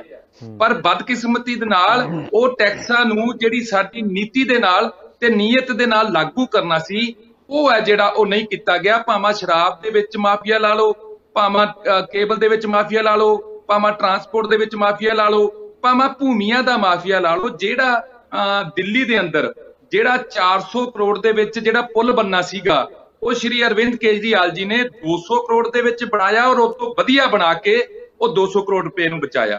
ਸੋ ਜਿਹੜਾ 200 ਕਰੋੜ ਬਚਾਇਆ ਉਹੀ ਉਹਨਾਂ ਨੇ ਬਿਜਲੀ ਔਰ ਪਾਣੀ ਦੇ ਉੱਤੇ ਲਾਇਆ। ਦੇਖੋ, ਮੈਂ ਇੱਕ ਗੱਲ ਕਹਿਣਾ ਚਾਹੁੰਦਾ, ਮੁਫਤਖੋਰੀ ਵਾਲੀ ਗੱਲ ਚੱਲੀ ਸੀ, ਮੈਂ ਜਿੰਨੇ ਲੋਕ ਦੇਖ ਰਹੇ ਆ ਮੈਂ ਉਹਨਾਂ ਨੂੰ ਦੱਸਣਾ ਚਾਹੁੰਦਾ ਇਹ ਜਿਹੜੀ ਮੁਫਤਖੋਰੀ ਵਾਲੀ ਗੱਲ, ਆਮ ਆਦਮੀ ਪਾਰਟੀ ਮੁਫਤਖੋਰੀ ਵਾਲੀ ਗੱਲ ਨਹੀਂ ਕਰਦੀ, ਬਲਕਿ ਸੋਸ਼ਲ ਸੇਫਟੀ। ਤੁਸੀਂ ਬਾਹਰਲੇ ਮੁਲਕਾਂ 'ਚ ਜਾਓਗੇ ਉੱਥੇ ਵੀ ਸੋਸ਼ਲ ਸੇਫਟੀ ਦੇ ਨਾਂ ਦੇ ਉੱਤੇ ਸਾਰੀਆਂ ਸਰਕਾਰਾਂ ਕੰਮ ਕਰਦੀਆਂ ਨੇ। ਜਿਹੜੀਆਂ ਸਰਕਾਰਾਂ ਸੋਸ਼ਲ ਸੇਫਟੀ ਰੱਖਦੀਆਂ ਨੇ ਉਹੀ ਸਰਕਾਰਾਂ ਉਹੀ ਲੋਕਾਂ ਤੱਕ ਪਹੁੰਚਦੀਆਂ ਨੇ। ਸੋ ਅਸੀਂ ਮੁਫਤ ਵਾਲੀ ਗੱਲ ਨਹੀਂ ਕਰ ਰਹੇ ਕਿ ਅਸੀਂ ਲੋਕਾਂ ਨੂੰ ਇਹ ਮੁਫਤ 'ਚ ਦੇਣਾ ਚਾਹੁੰਦੇ ਹਾਂ। ਅਸੀਂ ਸੋਸ਼ਲ ਸੇਫਟੀ ਰਾਹੀਂ ਸਮਾਜ ਨੂੰ ਇੱਕ ਅਜਿਹੀ ਚੀਜ਼ ਦੇਣਾ ਚਾਹੁੰਦੇ ਹਾਂ ਜਿਹਦੇ ਰਾਹੀਂ ਸਰਕਾਰਾਂ ਬਣ ਜਾਣ। ਜਿਵੇਂ ਅਸੀਂ ਇੱਕ ਗੱਲ ਕੀਤੀ ਹੈ ਕਿ ਮਹਿਲਾਵਾਂ ਨੂੰ 1-1000 ਰੁਪਇਆ ਦੇਵਾਂਗੇ। ਉਹ ਦੇਣ ਤੋਂ ਬਾਅਦ ਜੇ ਅਸੀਂ ਆਮ ਆਦਮੀ ਪਾਰਟੀ ਵਾਲੇ ਪੰਜਾਬ ਦੇ ਉੱਤੇ ਜਿਹੜਾ ਕਰਜ਼ਾ ਹੈ ਜੇ ਤਾਂ ਅਸੀਂ ਉਹਨੂੰ ਦੁੱਗਣਾ ਕਰ ਦਈਏ ਜਾਂ ਉਹਨੂੰ ਹੋਰ ਵਧਾ ਦਈਏ, ਫਿਰ ਸਾਡੇ ਵੱਲੋਂ ਦਿੱਤੀਆਂ ਹੋਈਆਂ ਜਿਹੜੀਆਂ ਸਹੂਲਤਾਂ ਨੇ ਉਹ ਗਲਤ ਹੋਣਗੀਆਂ, ਕਿਉਂਕਿ ਫਿਰ ਤਾਂ ਲੋਕਾਂ ਦਾ ਪੈਸਾ ਹੀ ਲੋਕਾਂ ਤੱਕ ਲੱਗ ਰਿਹਾ ਹੈ, ਲੋਕਾਂ ਨੂੰ ਉਹਦਾ ਕੋਈ ਫਾਇਦਾ ਨਹੀਂ, ਵਿਆਜ ਦੇ ਤੌਰ ਤੇ ਹੋਰ ਪੈਸੇ ਦੇਣੇ ਪੈਣਗੇ। ਪਰ ਆਮ ਆਦਮੀ ਪਾਰਟੀ ਬਜਟ ਵੀ ਵਧਾਊਗੀ, ਬਜਟ ਨੂੰ ਮੁਨਾਫੇ 'ਚ ਵੀ ਲੈ ਕੇ ਆਊਗੀ ਔਰ ਜਿੰਨੀਆਂ ਸਹੂਲਤਾਂ ਦੀ ਗੱਲ ਕਰ ਰਹੀ ਹੈ ਉਹ ਸਾਰੇ ਦੀਆਂ ਸਾਰੀਆਂ ਦੇਊਗੀ। ਜਿੰਨੇ ਪ੍ਰਵਕਤਾ ਇੱਥੇ ਬੈਠੇ ਆ ਮੈਂ ਇਹਨਾਂ ਨੂੰ ਪੂਰਾ ਵਿਸ਼ਵਾਸ ਦਿਵਾਉਣਾ ਆ ਵੀ ਜੇ 5 ਸਾਲਾਂ 'ਚ ਅਸੀਂ ਇਹ ਕੰਮ ਨਾ ਕਰ ਸਕੇ, ਦੂਜੀ ਵਾਰ ਜਿਵੇਂ ਹੁਣ ਲੋਕੀ ਆ ਰਹੇ ਨੇ, ਦੂਜੀ ਵਾਰ ਮੈਂ ਤੁਹਾਡੇ ਚੈਨਲ ਤੇ ਬੈਠ ਕੇ ਪੰਜਾਬ ਟੂਡੇ ਤੇ ਮੈਂ ਗੱਲ ਕਹਿ ਰਿਹਾ, ਔਨ ਦਾ ਰਿਕਾਰਡ ਕਹਿ ਰਿਹਾ, ਮੈਂ ਜੇ ਅਸੀਂ 5 ਸਾਲਾਂ ਦੇ ਵਿੱਚ ਇਹ ਕੰਮ ਨਾ ਕਰ ਸਕੇ ਤਾਂ ਪੰਜਾਬ ਟੂਡੇ ਤੇ ਆ ਕੇ ਅਸੀਂ ਦੁਬਾਰਾ ਤੋਂ ਡਿਬੇਟ ਨਹੀਂ ਕਰਾਂਗੇ, ਨਾ ਹੀ ਲੋਕਾਂ ਨੂੰ ਝੂਠੇ ਵਾਅਦੇ ਕਰਾਂਗੇ। ਠੀਕ ਹੈ, ਪਰ ਯਾਦਵਿੰਦਰ ਜੀ ਮੇਰਾ ਸਵਾਲ ਹਜੇ ਵੀ ਮੈਨੂੰ ਲੱਗਦਾ ਤੁਸੀਂ ਜਵਾਬ ਦਿੱਤਾ। ਤੁਸੀਂ ਕਿਹਾ ਵਾਅਦੇ ਪੂਰੇ ਕਰਾਂਗੇ, ਕੀਤੇ ਨੇ ਦਿੱਲੀ, ਸਭ ਠੀਕ ਹੈ, ਪਰ ਮੇਰਾ ਸਵਾਲ ਕਿਵੇਂ ਦਾ ਸੀਗਾ ਉਹ ਤੁਸੀਂ ਕਿਵੇਂ ਦਾ ਹਜੇ ਵੀ ਜਵਾਬ ਨਹੀਂ ਦੇ ਰਹੇ। ਤੁਸੀਂ ਕਹਿ ਰਹੇ ਅਸੀਂ ਰੈਵਨਿਊ ਜਨਰੇਟ ਕਰਾਂਗੇ, ਪਰ ਕਿਵੇਂ ਕਰਾਂਗੇ? ਕਿਵੇਂ? ਮੈਂ ਤੁਹਾਨੂੰ ਉਹੀ ਕਹਿਣਾ ਚਾਹੁੰਦਾ, ਜਿਹੜਾ ਸ਼ਰਾਬ ਦੇ ਵਿੱਚੋਂ 20000 ਰੁਪਇਆ ਸਾਲਾਨਾ ਲੋਕਾਂ ਤੱਕ ਪਹੁੰਚਦਾ ਨਹੀਂ, ਉਹ ਪੈਸੇ ਖਾ ਜਾਂਦੇ ਆ। 20000 ਕਰੋੜ ਰੁਪਇਆ ਕਿਤੇ ਛੋਟੀ ਰਕਮ ਤਾਂ ਨਹੀਂ ਹੁੰਦੀ। ਸੋ ਬੇਸਿਕਲੀ ਕਰਪਸ਼ਨ ਖਤਮ ਕਰਨ ਦੀ ਗੱਲ ਕਰ ਰਹੇ ਹੋ। ਕਰਪਸ਼ਨ ਦੇਖੋ ਪੈਸਾ ਤਾਂ ਕਰਪਸ਼ਨ ਮੁਕਤ ਕਰਕੇ ਹੀ ਆਉਣਾ ਹੈ। ਜੇ ਅਸੀਂ ਕਰਪਸ਼ਨ ਨਹੀਂ ਕਰਾਂਗੇ, ਇੱਕ ਚੰਗੀ ਸਰਕਾਰ ਲੈ ਕੇ ਆਵਾਂਗੇ, ਲੋਕਾਂ ਦਾ ਪੈਸਾ, ਮੈਂ ਬਾਰ-ਬਾਰ ਇਹ ਕਹਿਣਾ ਚਾਹੁੰਦਾ, ਪੰਜਾਬ ਦੇ ਕੋਲੇ ਪੈਸੇ ਦੀ ਕਮੀ ਨਹੀਂ, ਪੰਜਾਬ ਇੱਕ ਖੁਸ਼ਹਾਲ ਸੂਬਾ ਆ, ਇਹਦੇ ਕੋਲੇ ਪੈਸੇ ਹੈਗੇ ਆ, ਪਰ ਬਦਕਿਸਮਤੀ ਨਾਲ ਉਹ ਨੀਅਤ ਨਹੀਂ ਹੈਗੀ ਜਿਹਦੇ ਨਾਲ ਲੋਕਾਂ ਤੱਕ ਪੈਸਾ ਪਹੁੰਚੇ। ਅਸੀਂ ਭ੍ਰਿਸ਼ਟਾਚਾਰ ਮੁਕਤ ਸਰਕਾਰ ਬਣਾਵਾਂਗੇ। ਅਸੀਂ ਪੈਸੇ ਜਿਹੜੇ ਲੋਕਾਂ ਦੇ 10 ਰੁਪਏ ਦੇ ਖਜ਼ਾਨੇ ਦੇ ਵਿੱਚ ਰੁਪਈਆ ਨਹੀਂ ਪਹੁੰਚਦਾ, 9 ਰੁਪਏ ਖਾ ਜਾਂਦੇ ਆ, ਅਸੀਂ ਉਹ 9 ਰੁਪਏ ਬਚਾ ਕੇ ਲੋਕਾਂ ਤੱਕ ਲੈ ਕੇ ਆਵਾਂਗੇ। ਯਾਦਵਿੰਦਰ ਜੀ, ਕੀ ਦਿੱਲੀ ਹੁਣ ਇੰਨੇ ਸਾਲਾਂ 'ਚ ਕਰਪਸ਼ਨ ਫ੍ਰੀ ਹੋ ਗਿਆ? ਤੇ ਦੂਸਰੀ ਗੱਲ, ਜਨ ਲੋਕਪਾਲ ਦਾ ਕੀ ਸਟੇਟਸ ਹੈ? ਹਾਂ ਦੇਖੋ, ਮੈਂ ਫੇਰ ਉਹੀ ਗੱਲ ਕਹਿਣ ਲੱਗਿਆ, ਫੇਰ ਦੁਬਾਰਾ ਕਹਿਣ ਲੱਗਿਆ, ਮੇਰੀ ਗੱਲ ਦਾ ਸਭ ਤੋਂ ਵੱਡਾ ਸਬੂਤ ਇਹ ਹੈ ਕਿ ਜਦੋਂ ਸ਼੍ਰੀ ਅਰਵਿੰਦ ਕੇਜਰੀਵਾਲ ਜੀ ਆਏ ਸੀ ਤਾਂ 24,000 ਕਰੋੜ ਦਿੱਲੀ ਦਾ ਬਜਟ ਸੀਗਾ, ਜਿਹੜਾ ਕਿ ਅੱਜ ਇੰਨੀਆਂ ਸਹੂਲਤਾਂ ਦੇਣ ਤੋਂ ਬਾਅਦ 68,000 ਕਰੋੜ ਰੁਪਇਆ ਬਜਟ ਹੈ। ਇਹਦਾ ਮਤਲਬ ਇਹ ਆ ਵੀ ਕਰਪਸ਼ਨ ਦੀ ਕਮੀ ਆਈ ਆ, ਤਾਂ ਹੀ ਉਹਦਾ ਬਜਟ ਮੁਨਾਫੇ 'ਚ ਗਿਆ ਨਾ। ਇੱਕੋ ਭਾਰਤ ਮੁਲਕ ਦੀ ਸਰਕਾਰ ਹੈ, ਇਸ ਹਿੰਦੁਸਤਾਨ ਦੇ ਇਤਿਹਾਸ ਦੀ ਸਰਕਾਰ ਹੈ, ਜਿਹਨੇ ਬਿਜਲੀ ਨੂੰ ਮੁਫਤ ਕਰਕੇ, ਬਿਜਲੀ ਨੂੰ ਫ੍ਰੀ ਕਰਕੇ, ਫਿਰ ਵੀ ਬਿਜਲੀ ਦਾ ਜਿਹੜਾ ਬਜਟ ਸੀ ਉਹਨੂੰ ਮੁਨਾਫੇ 'ਚ ਰੱਖਿਆ। ਤੇ ਜਨ ਲੋਕਪਾਲ, ਔਰ ਜਦੋਂ ਕਿ ਬਿਜਲੀ ਪੂਰਨ ਤੌਰ ਤੇ ਕੇਜਰੀਵਾਲ ਸਾਹਿਬ, ਆਮ ਆਦਮੀ ਪਾਰਟੀ ਦੀ ਸਰਕਾਰ ਪੂਰਨ ਤੌਰ ਤੇ ਬਿਜਲੀ ਖਰੀਦਦਾ ਹੈ, ਉੱਥੇ ਬਿਜਲੀ ਬਣਦੀ ਨਹੀਂ। ਪਰ ਦੂਜੇ ਪਾਸੇ ਪੰਜਾਬ ਹੈ ਜਿਹੜਾ, ਉਹ ਸਭ ਤੋਂ ਵੱਧ ਬਿਜਲੀ ਪੈਦਾ ਕਰਨ ਵਾਲਾ ਸੂਬਾ ਹੈ, ਤੇ ਸਭ ਤੋਂ ਵੱਧ ਇੱਥੇ ਬਿਜਲੀ ਸਾਨੂੰ ਮਹਿੰਗੀ ਮਿਲਦੀ ਹੈ ਤੇ ਅਸੀਂ ਘਾਟੇ 'ਚ ਜਾ ਰਹੇ ਹਾਂ। ਜਦੋਂ ਵੀ ਮਨਪ੍ਰੀਤ ਸਿੰਘ ਬਾਦਲ ਪਿਛਲੇ 10 ਸਾਲਾਂ ਤੋਂ ਉਹ ਫਾਈਨੈਂਸ ਮਿਨਿਸਟਰ ਹੈ, ਵਿੱਤ ਮੰਤਰੀ ਨੇ, ਉਹ ਅਕਾਲੀ ਦਲ ਸਰਕਾਰ ਦੇ ਵੀ ਸੀ ਔਰ ਕਾਂਗਰਸ ਸਰਕਾਰ ਦੇ ਵੀ ਸੀ, ਉਹਨਾਂ ਦਾ ਇੱਕੋ ਹੀ ਜਵਾਬ ਰਿਹਾ ਹਮੇਸ਼ਾ, ਖਜ਼ਾਨਾ ਖਾਲੀ ਹੈ ਜੀ। ਠੀਕ ਹੈ, ਇਹ ਖਜ਼ਾਨਾ ਖਾਲੀ ਕੀਤਾ ਕਿਹਨੇ ਹੈ ਜੀ? ਜਨ ਲੋਕਪਾਲ ਤੇ ਜੰਗ ਇੰਨੀ ਲੜੀ, ਇਲੈਕਸ਼ਨ ਲੜੀ, ਪਰ ਜਨ ਲੋਕਪਾਲ ਹਜੇ ਵੀ ਨਹੀਂ ਆਇਆ। ਉਹ ਕਿਉਂ ਨਹੀਂ ਆ ਰਿਹਾ ਜੇ ਕਰਪਸ਼ਨ ਖਤਮ ਕਰਨਾ ਚਾਹੁੰਦੀ ਆਮ ਆਦਮੀ ਪਾਰਟੀ? ਅਸੀਂ ਉਸ ਬਿੱਲ ਨੂੰ ਅਸੀਂ ਲੈ ਕੇ ਆਏ, ਉਹ ਜਿਹੜਾ ਉਹਨਾਂ ਨੇ LG ਸਾਹਿਬ ਦੇ ਕੋਲੇ ਉਹ ਫਾਈਲ ਗਈ ਆ, ਉਹਨਾਂ ਨੇ ਉਹਨੂੰ ਪਾਸ ਕਰਨਾ ਹੈ, ਤੁਹਾਡੇ ਸਾਹਮਣੇ ਹੈ। ਤੇ ਜੇ ਸੜਕਾਂ ਤੇ ਪਹਿਲਾਂ ਆ ਕੇ ਬਹਿ ਗਏ ਸੀਗੇ, ਹੁਣ ਵੀ ਬਹਿ ਜਾਓ ਜੇ ਸੱਚੀ ਤੁਸੀਂ ਇੰਪਲੀਮੈਂਟ ਕਰਾਣਾ ਜਨ ਲੋਕਪਾਲ। ਦੇਖੋ, ਮੈਂ ਤੁਹਾਨੂੰ ਫੇਰ ਇੱਕ ਗੱਲ ਦਾ ਹੋਰ ਜਵਾਬ ਦੇਣਾ ਚਾਹੁੰਦਾ। ਦੇਖੋ, ਸਵਾਮੀਨਾਥਨ ਰਿਪੋਰਟ ਦੇ ਅਨੁਸਾਰ LG ਨੇ ਸਾਡਾ ਲਾਗੂ ਨਹੀਂ ਕੀਤਾ ਸੀ, ਕਿਸਾਨਾਂ ਦੇ ਉੱਤੇ ਸਵਾਮੀਨਾਥਨ ਰਿਪੋਰਟ ਲਾਗੂ ਕਰਨਾ ਚਾਹੁੰਦੇ ਸੀ, ਪਰ ਅਸੀਂ ਸਵਾਮੀਨਾਥਨ ਰਿਪੋਰਟ ਦੇ ਹਿਸਾਬ ਨਾਲ ਜਿਹੜਾ ਕਿਸਾਨ ਨੂੰ ਪ੍ਰਤੀ ਏਕੜ ਦੇ ਹਿਸਾਬ ਨਾਲ 50,000 ਪ੍ਰਤੀ ਏਕੜ ਦੇ ਹਿਸਾਬ ਨਾਲ ਅਸੀਂ ਮੁਆਵਜ਼ਾ ਦੇ ਰਹੇ ਹਾਂ, ਉਹ ਸਵਾਮੀਨਾਥਨ ਰਿਪੋਰਟ ਦੇ ਅਨੁਸਾਰ ਦੇ ਰਹੇ ਹਾਂ। ਸੋ ਅਸੀਂ ਲੋਕਾਂ ਨੂੰ ਜਨ ਲੋਕਪਾਲ ਬਿੱਲ ਦੇ ਆਧਾਰ ਤੇ ਉੱਤੇ ਲੋਕਾਂ ਨੂੰ ਸੁਵਿਧਾ ਦੇ ਰਹੇ ਹਾਂ, ਸਹੂਲਤਾਂ ਦੇ ਰਹੇ ਹਾਂ। ਠੀਕ ਹੈ ਯਾਦਵਿੰਦਰ ਜੀ, ਆਮ ਆਦਮੀ ਪਾਰਟੀ ਨੂੰ ਹੁਣ ਪੰਜਾਬ 'ਚ ਕਿਵੇਂ ਲੈ ਕੇ ਆਈਏ? ਕੱਲ ਨੂੰ ਤੁਸੀਂ ਕੋਈ ਵੀ ਸਕੀਮ ਹੋਊਗੀ ਨਹੀਂ, ਤੁਸੀਂ ਕਹਿ ਦੋਗੇ ਸਾਡੀ ਤਾਂ ਜੀ ਉੱਪਰ ਚੱਲਦੀ ਨਹੀਂ, LG ਸਾਡੇ ਕਰਦਾ ਨਹੀਂ, ਗਵਰਨਰ ਸਾਈਨ ਨਹੀਂ ਕਰਦਾ, ਫਿਰ ਤਾਂ ਆਮ ਆਦਮੀ ਪਾਰਟੀ ਦਾ ਫਿਰ ਵੀ ਕੀ ਫਾਇਦਾ ਹੋਣ ਦਾ? ਇੱਥੇ ਦੇਖੋ, ਜੇ ਦਿੱਲੀ ਦੇ ਅੰਦਰ ਅੱਜ ਸਕੂਲ ਸਿੱਖਿਆ ਚੰਗੇ ਆ, ਉਹ ਤੁਹਾਡੇ ਸਾਹਮਣੇ ਹੈ। ਜੇ ਉੱਤੇ ਹਰ ਮਹੱਲੇ ਦੇ ਵਿੱਚ ਕਲੀਨਿਕ ਆ, ਤੁਹਾਡੇ ਸਾਹਮਣੇ ਹੈ। ਦੇਖੋ, ਪੰਜਾਬ ਦੀ ਧਰਤੀ ਤੇ 70 ਸਾਲ ਜਿਨ੍ਹਾਂ ਲੋਕਾਂ ਨੇ ਰਾਜ ਕੀਤਾ। ਗੌਰਵ ਜੀ ਆਨੇ ਤੁਹਾਡੇ ਇੱਕ ਸਵਾਲ ਸੰਧੂ ਭਾਈ, ਇੱਕ ਗੱਲ ਦਾ, 70 ਸਾਲ ਤੋਂ ਇਹਨਾਂ ਪਾਰਟੀਆਂ ਨੇ ਰਾਜ ਕੀਤਾ, ਹਰ ਪਿੰਡ ਦੇ ਵਿੱਚ ਸ਼ਰਾਬ ਦਾ ਠੇਕਾ ਤਾਂ ਦੇਤਾ, ਪਰ ਡਿਸਪੈਂਸਰੀ ਨਹੀਂ ਦਿੱਤੀ। ਠੀਕ ਹੈ, ਜੇ ਠੇਕਾ ਹੋ ਸਕਦਾ ਸੀ ਤਾਂ ਡਿਸਪੈਂਸਰੀ ਵੀ ਹੋ ਸਕਦੀ। ਠੀਕ ਹੈ, ਜਿਹੜਾ ਪੰਜਾਬ ਸਾਡੇ ਗੌਰਵ ਜੀ ਵਾਪਸ ਆਵਾਂਗੇ, ਦੋ ਪੈਨਲਿਸਟ ਹਜੇ ਵੀ ਵੇਟ ਕਰ ਰਹੇ, ਇੱਕ ਵਾਰ ਉਹਨਾਂ ਕੋਲ ਜ਼ਰੂਰ ਆਈਏ, ਫਿਰ ਤੁਹਾਡੇ ਸਾਰਿਆਂ ਕੋਲ ਵਾਰੀ-ਵਾਰੀ ਆਪਾਂ ਇਹ ਡਿਬੇਟ ਨੂੰ ਪੂਰੀ ਚੰਗੀ ਤਰ੍ਹਾਂ ਖੋਲਾਂਗੇ। BJP ਕੋਲ ਆਉਣਾ ਚਾਹੁੰਦੇ ਜੋ ਪਹਿਲੀ ਵਾਰ ਇੱਕ ਪੇਰੈਂਟ ਪਾਰਟੀ ਵਜੋਂ ਪੰਜਾਬ 'ਚ ਲੜੇਗੀ, ਸੰਜੇ ਕਪੂਰ ਜੀ ਸਾਡੇ ਨਾਲ ਨੇ। BJP ਨੇ ਇੱਕ ਗੱਲ ਜ਼ਰੂਰ ਕਹੀ ਹੈ ਕਿ complete debt waiver for small farmers, ਯਾਨੀ ਕਿ ਜਿਹੜੇ ਛੋਟੇ ਕਿਸਾਨ ਨੇ 5 ਏਕੜ ਤੋਂ ਘੱਟ ਜ਼ਮੀਨ ਹੈ ਜਿਨ੍ਹਾਂ ਕੋਲ, ਉਹਨਾਂ ਦਾ ਪੂਰਾ ਕਰਜ਼ਾ ਮਾਫ ਕਰ ਦਿੱਤਾ ਜਾਏਗਾ।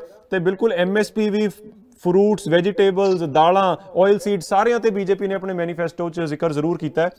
ਪਰ ਇਹ ਇੰਨਾ ਵੱਡਾ ਡੈਟ ਵੇਵਰ, ਆਲਰੇਡੀ 10,000 ਕਰੋੜ ਦੀ ਅਸੀਂ ਬਿਜਲੀ ਹੀ ਦੇ ਰਹੇ ਹਾਂ, ਇਹ ਇੰਨਾ ਕੁਝ ਜੇ ਦੇਣਾ ਹੈ ਤੇ ਫਿਰ ਕਰਜ਼ੇ 'ਚੋਂ ਵੀ BJP ਬਾਰ-ਬਾਰ ਕਹਿ ਰਹੀ ਹੈ ਅਸੀਂ ਮੁਕਤ ਕਰ ਦਾਂਗੇ, ਪੰਜਾਬ ਨੂੰ ਕਰਜ਼ਾ ਮੁਕਤ ਕਰ ਦਾਂਗੇ। ਇਹ ਪੈਸਾ ਕਿੱਥੋਂ ਆਣਾ?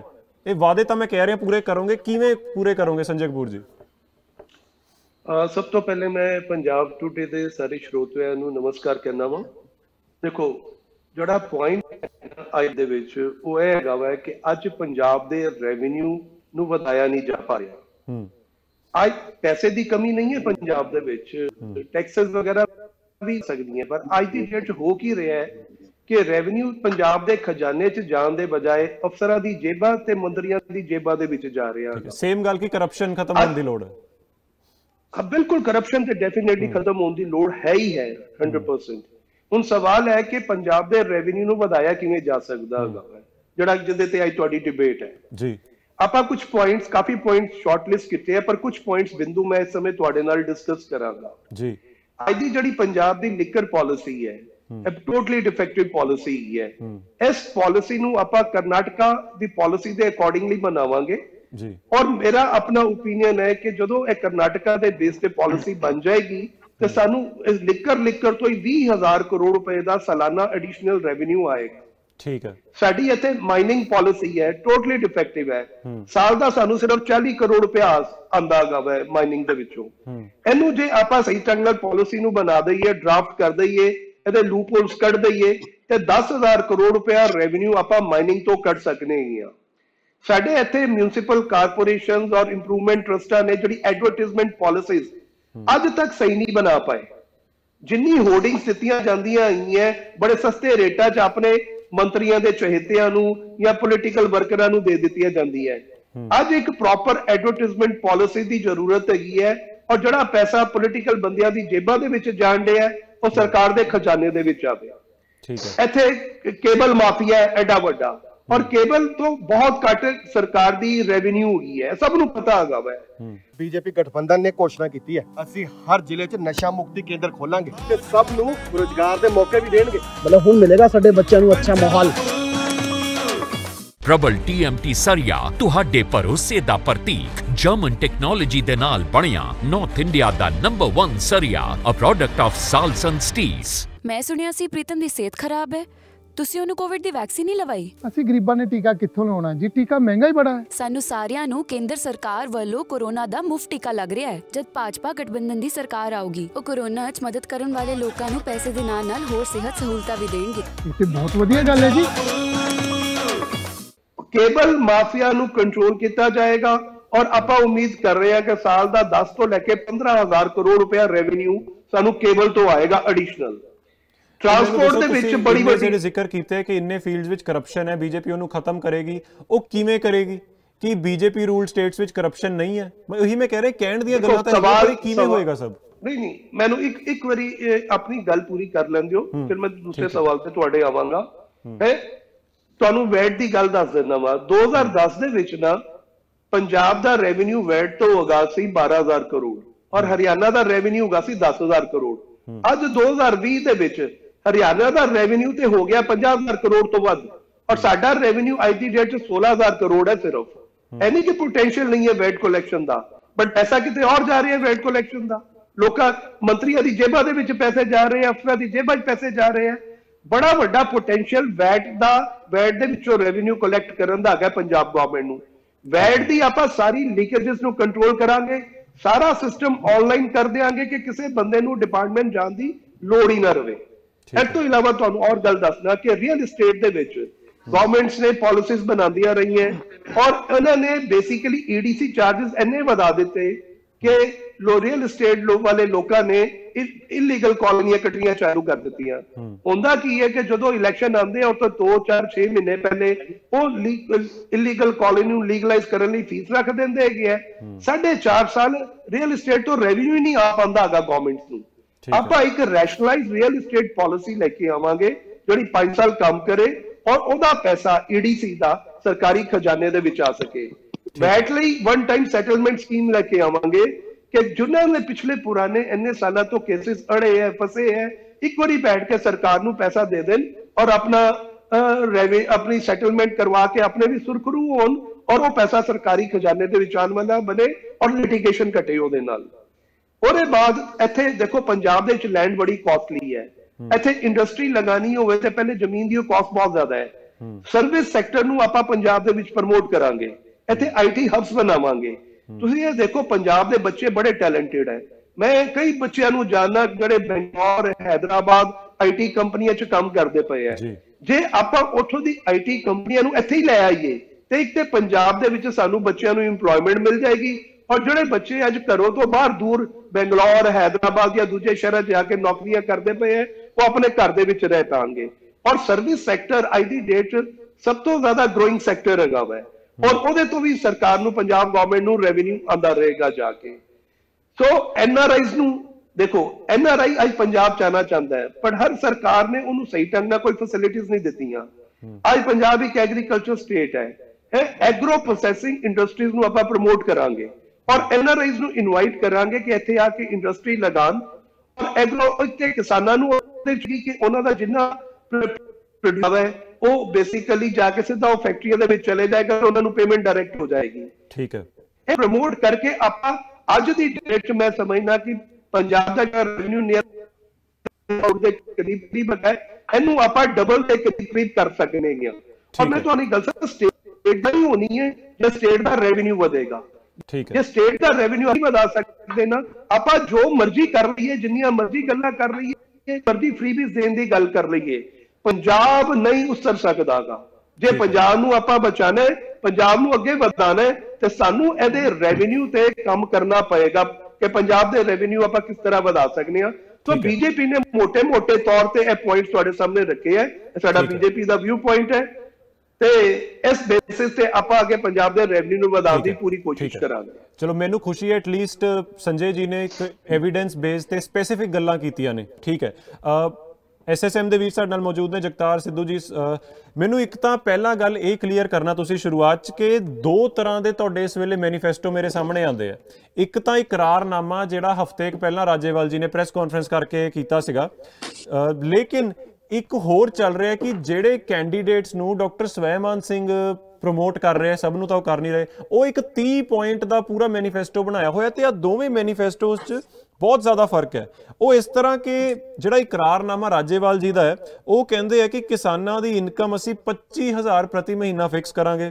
ਦੂਜੇ ਪਾਸੇ ਜਿਹੜਾ ਐਸਐਸਐਮ ਦਾ ਦੂਸਰਾ ਮੈਂ ਦੱਸ ਰਿਹਾ ਮੈਨੀਫੈਸਟੋ ਡਾਕਟਰ ਸਵੈਮਾਨ ਸਿੰਘ ਵਾਲਾ ਚੱਲ ਰਿਹਾ, ਉਹ ਕਹਿੰਦਾ ਹੈ ਕੰਪਲੀਟ ਲੋਨ ਵੇਵਰ ਸਾਰੇ ਕਿਸਾਨਾਂ ਲਈ, ਜਿੰਨੇ ਕੰਟਰੈਕਟ ਵਰਕਰ ਨੇ ਸਾਰੇ ਰੈਗੂਲਰਾਈਜ਼, ਤੇ 35 ਲੱਖ ਨਵੀਆਂ ਨੌਕਰੀਆਂ 5 ਸਾਲਾਂ 'ਚ।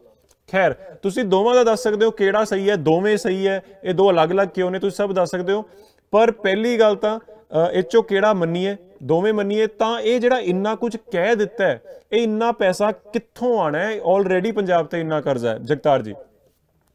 ਜੀ, ਸਭ ਤੋਂ ਪਹਿਲਾਂ ਤਾਂ ਮੈਂ ਜਿਹੜਾ ਮੇਰੇ ਬਾਕੀ ਸਾਥੀਆਂ ਨੇ, ਬਾਕੀ ਪਾਰਟੀਆਂ ਨੇ ਬੋਲਿਆ, ਉਹੀ ਪੁਰਾਣੇ ਰਾਗ ਨੇ, वही पुराने वादे।